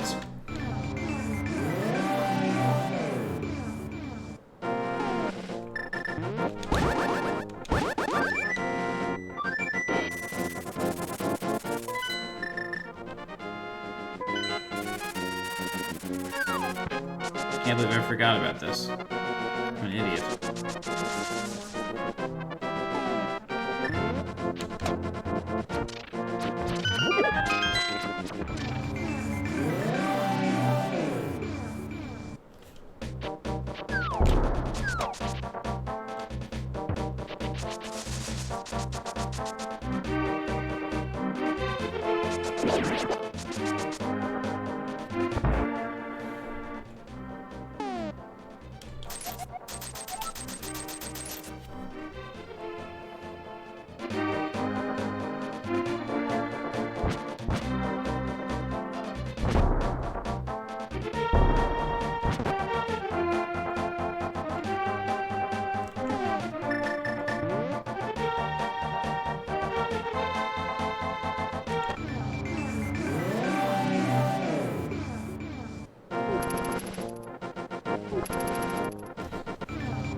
I definitely count Tactics as part of the series, but Tactics might be one of my least favorite.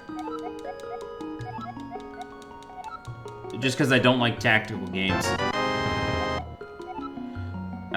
It's the brim of his hat. Link still has brown hair in this game.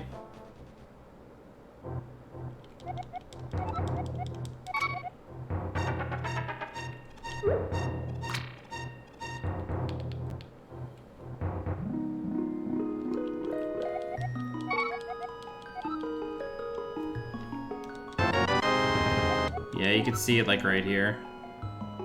Like it's just the brim of his hat is purple. He does have brown hair though.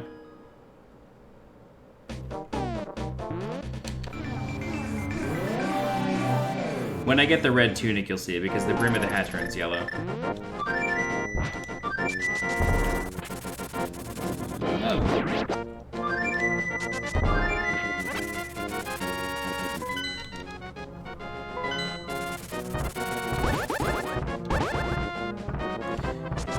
Yeah, tactics games just kind of bore me. Like, I'm all for turn-based. I like turn-based a lot, but that is just too much. Ugh.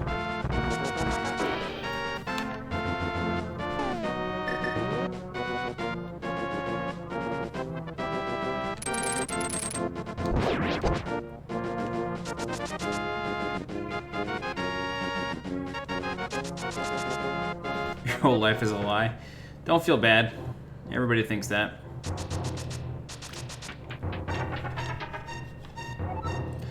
When I get the red tunic in about 15 minutes, you'll see it.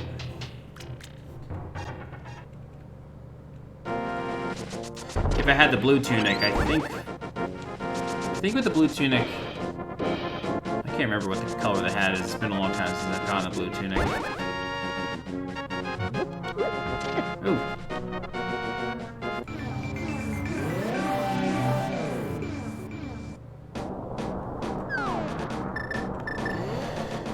Alright. Turtle Rock. 2 dungeons to go.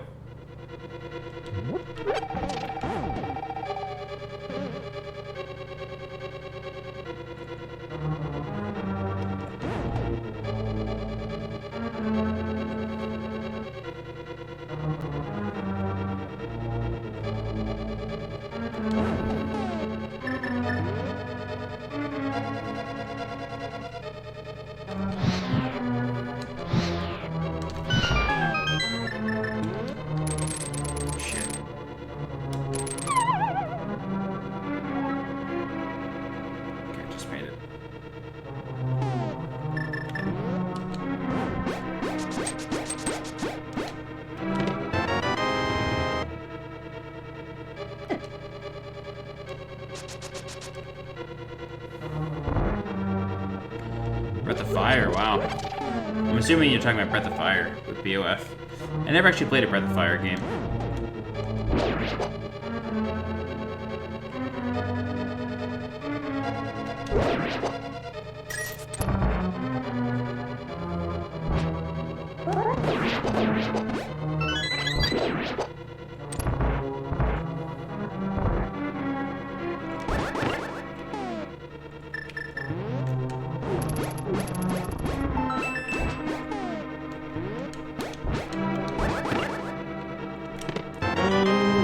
Wow. Oh, damn. I thought I made it out.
I don't know how I missed Breath of Fire. Like, I just never played it.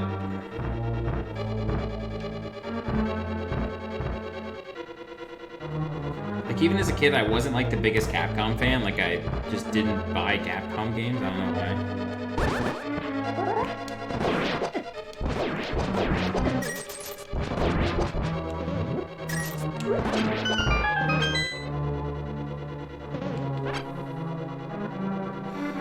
Like, I never even owned a Mega Man as a kid. I've played them, but I never owned a Mega Man. I never owned a Contra, I never owned a Metroid. I led a sad childhood.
Joey, 100%.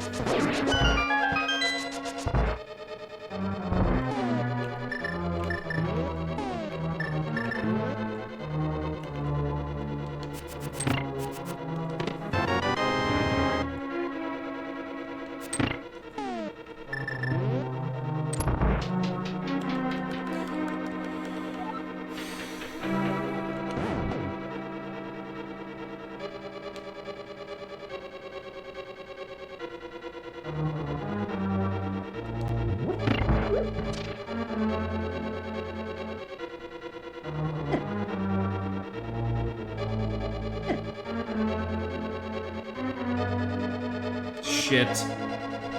Oh my god, I forgot the route. There we go.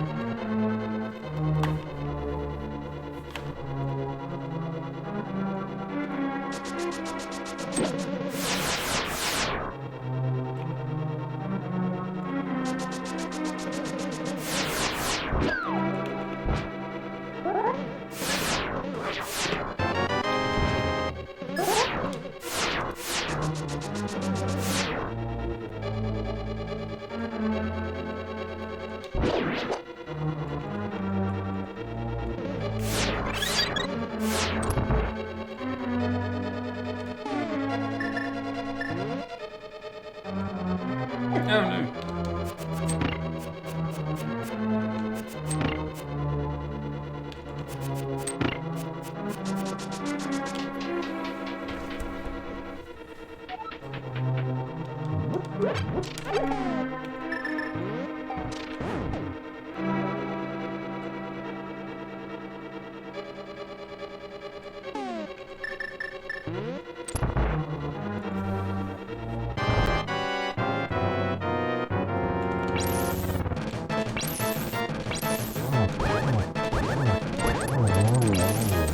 Shit. I fucked up. You have to take out the next rod before it starts blowing up.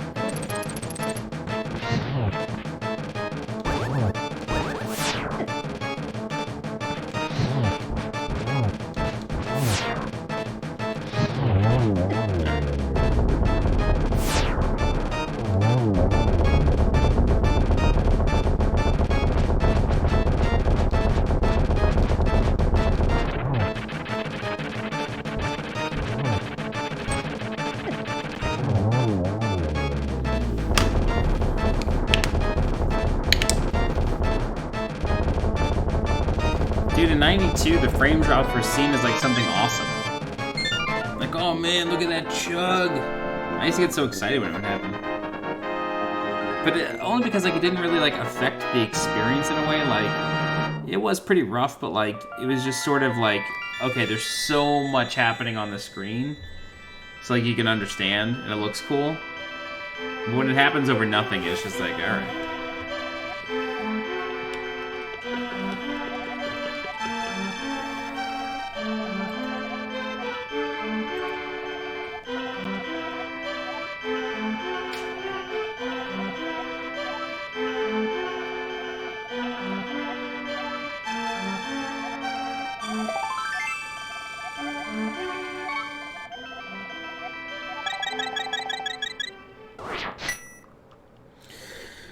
Okay. Ganon's Tower. Let's do it. Let's get the final heart piece first. Joe, you missed it. I had first try digging game and second try chest game.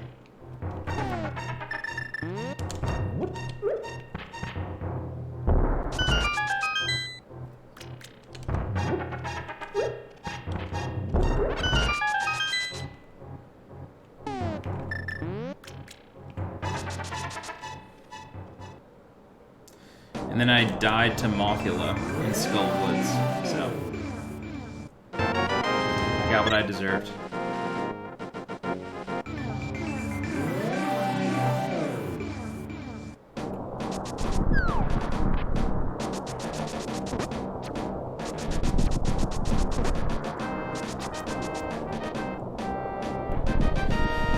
All right, time for the greatest dungeon in Zelda history. This dungeon is so good. Every trick you've learned, every item you've acquired is put to use here, or can be put to use here. It's also long as hell. This will take us till past 11:30.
Oh!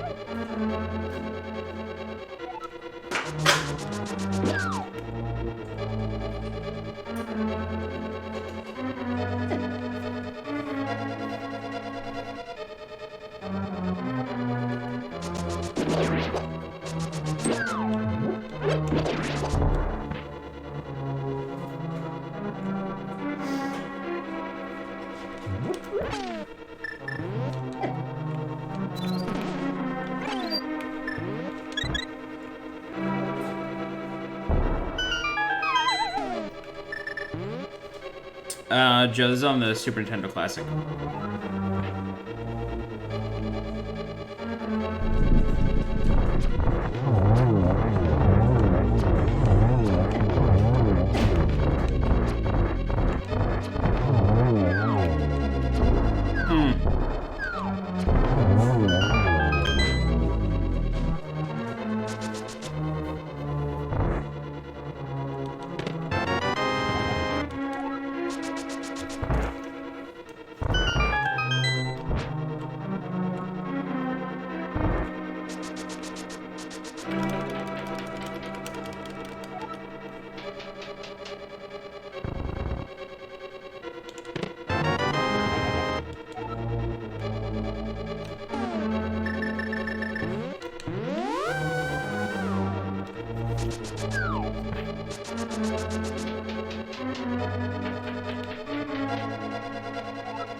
So, I want to talk about what I just did there. So, right here, the only way to get to this ledge here is to either bomb jump or, like, do a bonk like that where you start using the boots, and then, like, you just tap a different direction. It's the only way to do that, and there is no other point in the game where that is at all necessary. So I find it very, very neat that they put that there for, like, not necessarily for speedrunners, but for just, like, people in general, like, who sort of, like, have figured out the mechanics of the game. I just really, really like that that's there.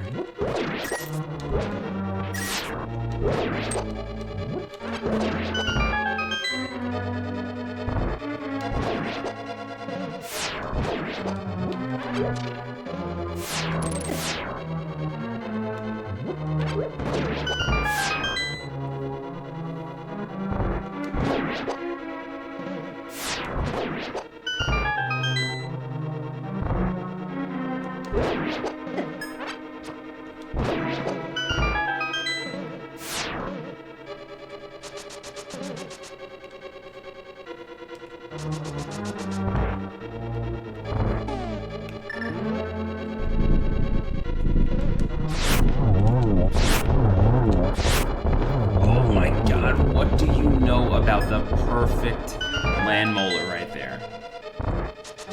This is also one of the sickest rooms in the game right here. I just really dig this death animation. And like the echo, the reverb of the death sound. So good.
That was tough. That was a rough one.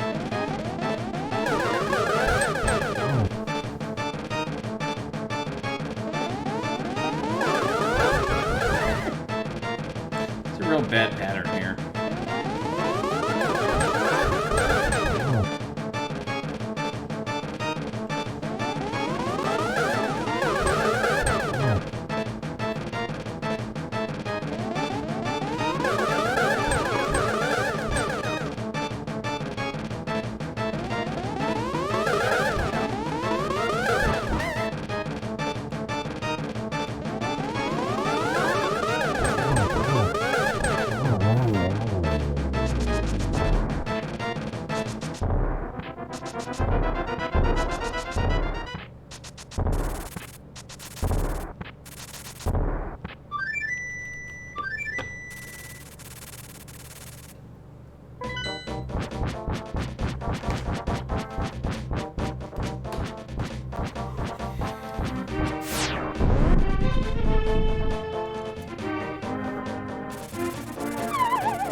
Ba-bum.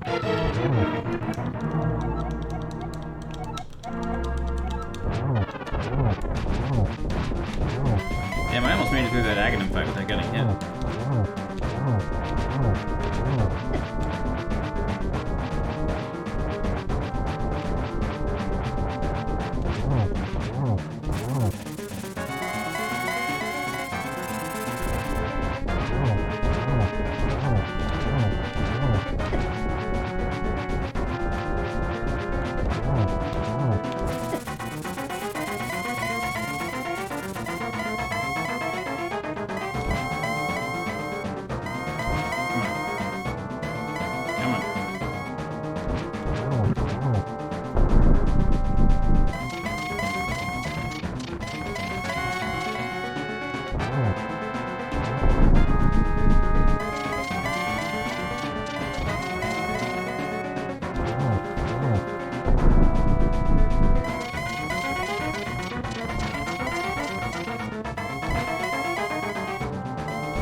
God damn it. It's been a long time since that's happened.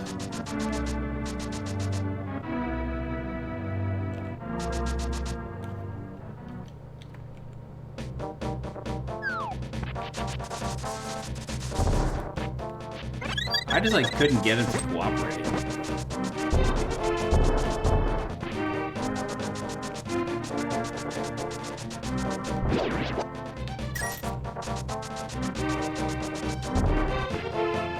I'm glad I didn't like waste any magic on it though. That would suck.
double.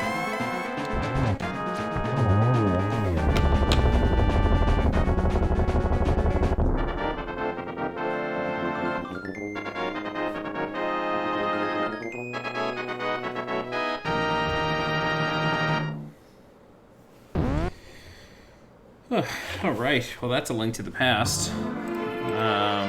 Haven't done that in a while, so I'm glad we were able to get through it. One death sucks, but it just sucks on where it happened. It happened on Mothula instead of Blind. I haven't died to Mothula in probably a decade, which is frustrating.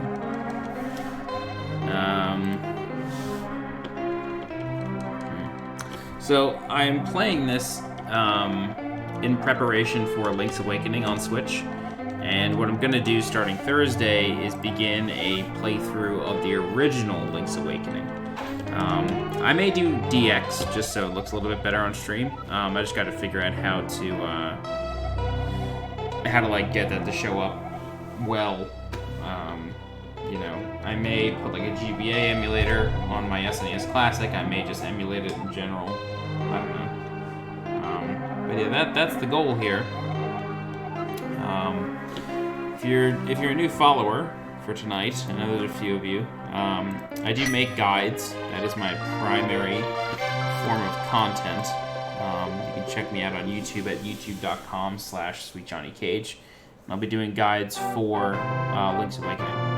So I just wanted to kind of get back in the groove of Zelda, and Link to the Past is the game I used to speedrun way back in 2005, so, you know, just kind of trying to get back into it in prep for Link's Awakening. I did watch it. I did watch some people play it at PAX West this past weekend. It looks basically identical. Like, it looks like all the screens are the same, and, you know, it controls pretty much the same. So... Man. See, I'm not expecting too big of a difference when it comes to Link's Awakening. But I am looking forward to it. And I am definitely looking forward to it.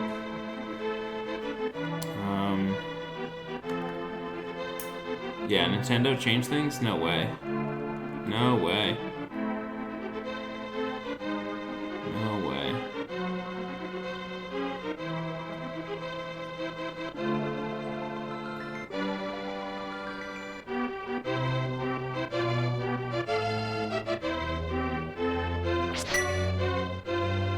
What is going on in England right now? I just don't understand.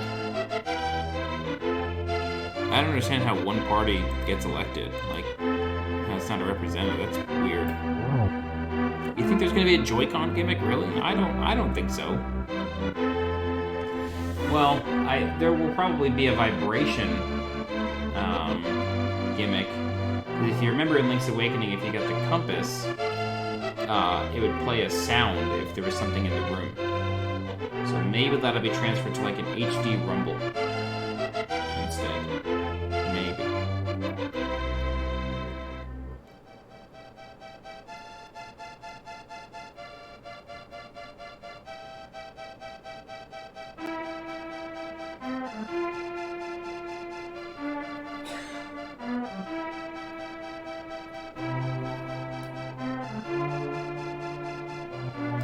I am interested to see how the dungeon builder plays out, and if they're either adding chests to dungeons or if they are removing some of the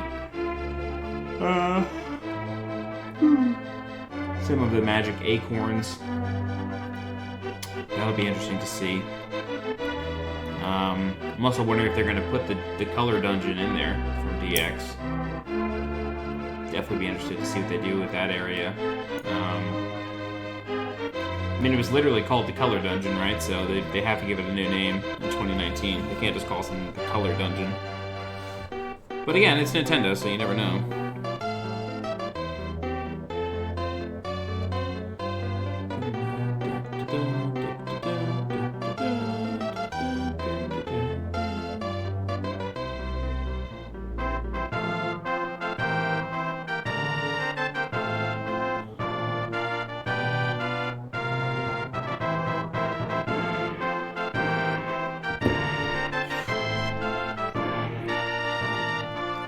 So you know what's funny is I could have sworn that when you got the red tunic, Link's hat changed color, and it like made it apparent that he didn't have purple hair. But like I'm wondering if he actually does. Link's hair, color, A Link to the Past. Why is Link's hair purple?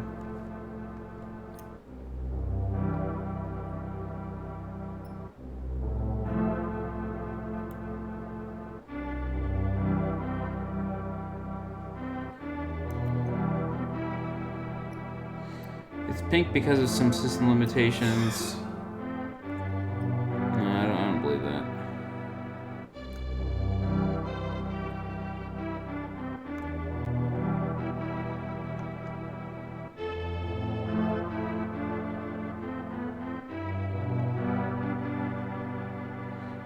Yeah, I always thought it was the brim of his hat.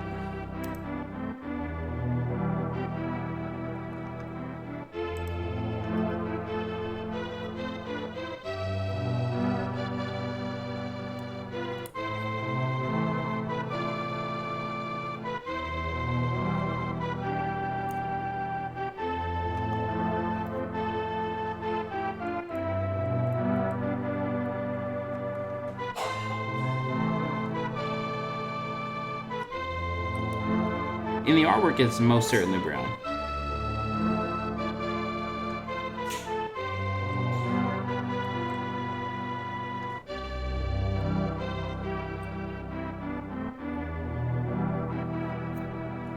Okay, so this sounds right. In an SNES game, any one tile / sprite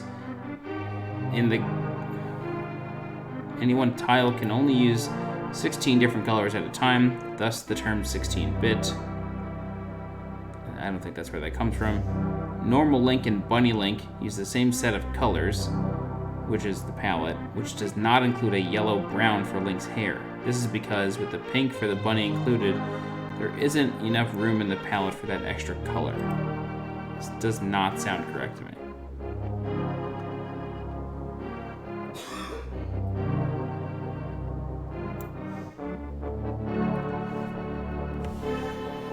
We'll just say it's the hat.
Can't believe I died.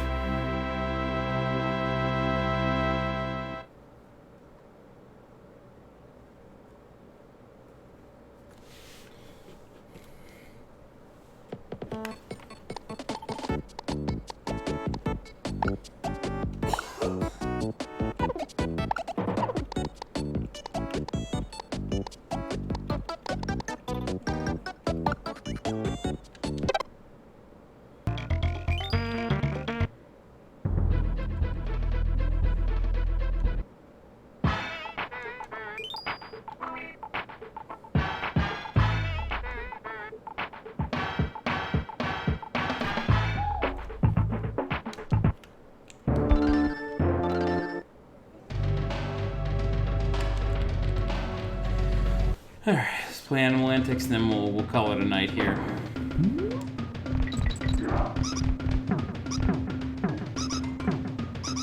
Wow, Curb, you bought one of those? Oh my god.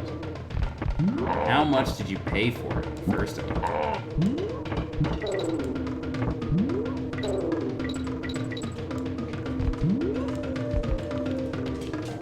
$20. Alright.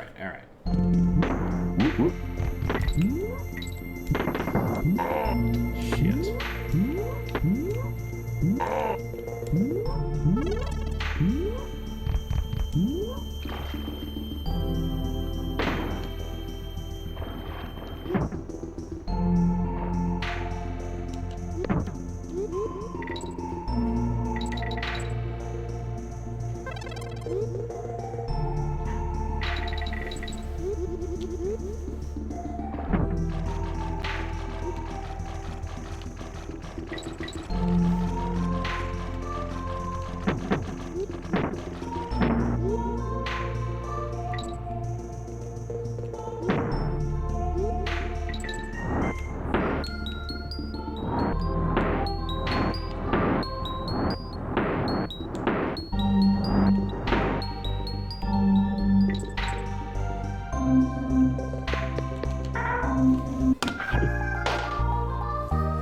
I don't think they were.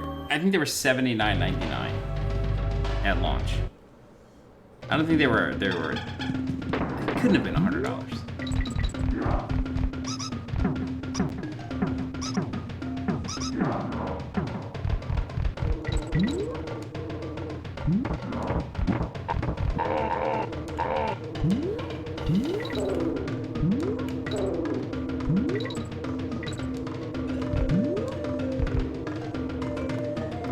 That thing was $100? That's insane.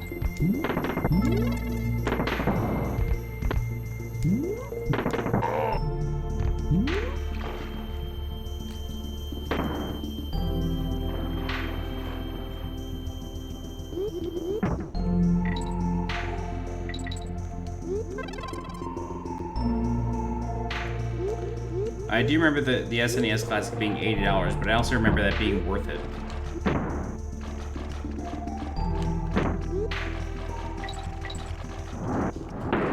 Oh, shit.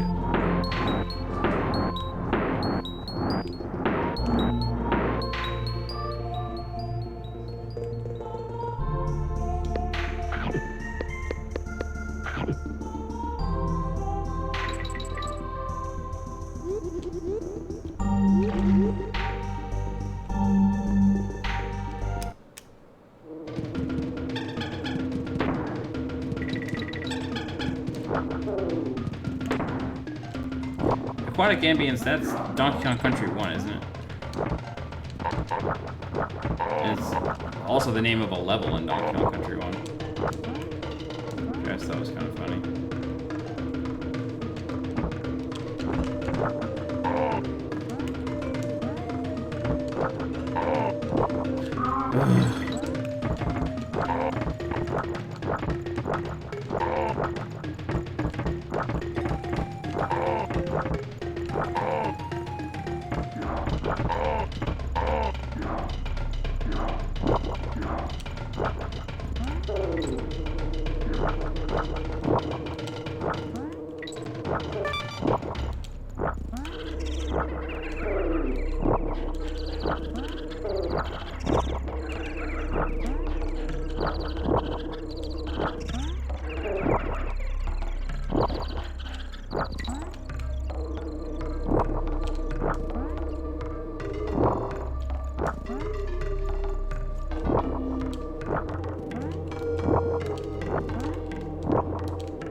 Man,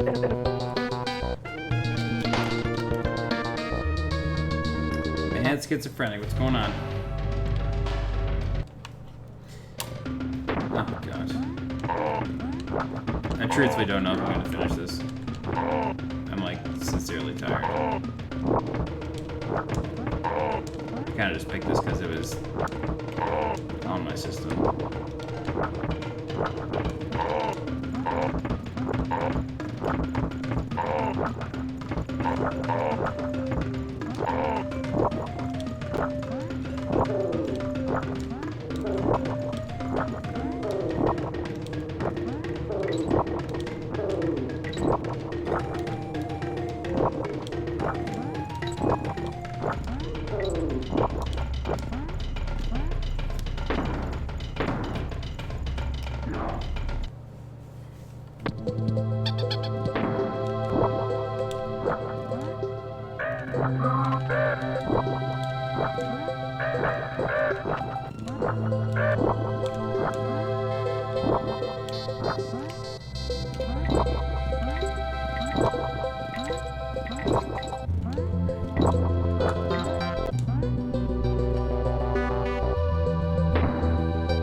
Later, Joe.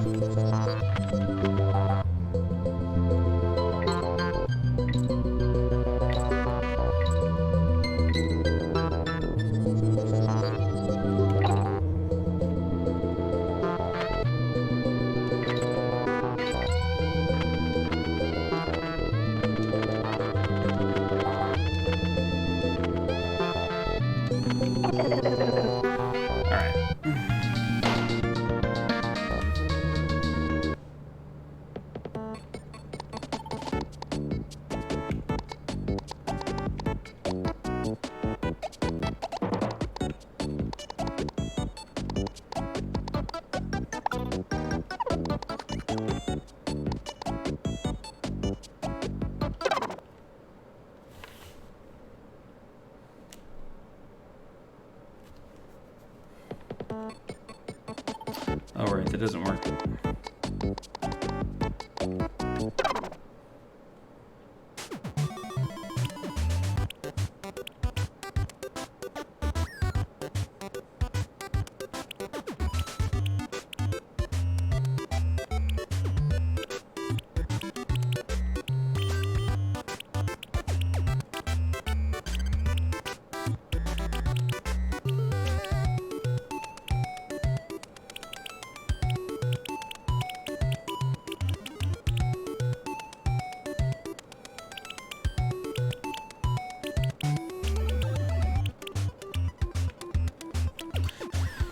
Alright, that's gonna do it for me tonight. Oh. Chris Code Gamer. Thank you for the follow. I'm gonna be ending the stream now because I'm very, very tired. But thank you very much for the new follows. This was a good stream. I'm now realizing that my shirt has been see-through the entire time because of the yellow. So I'll try not to do that again.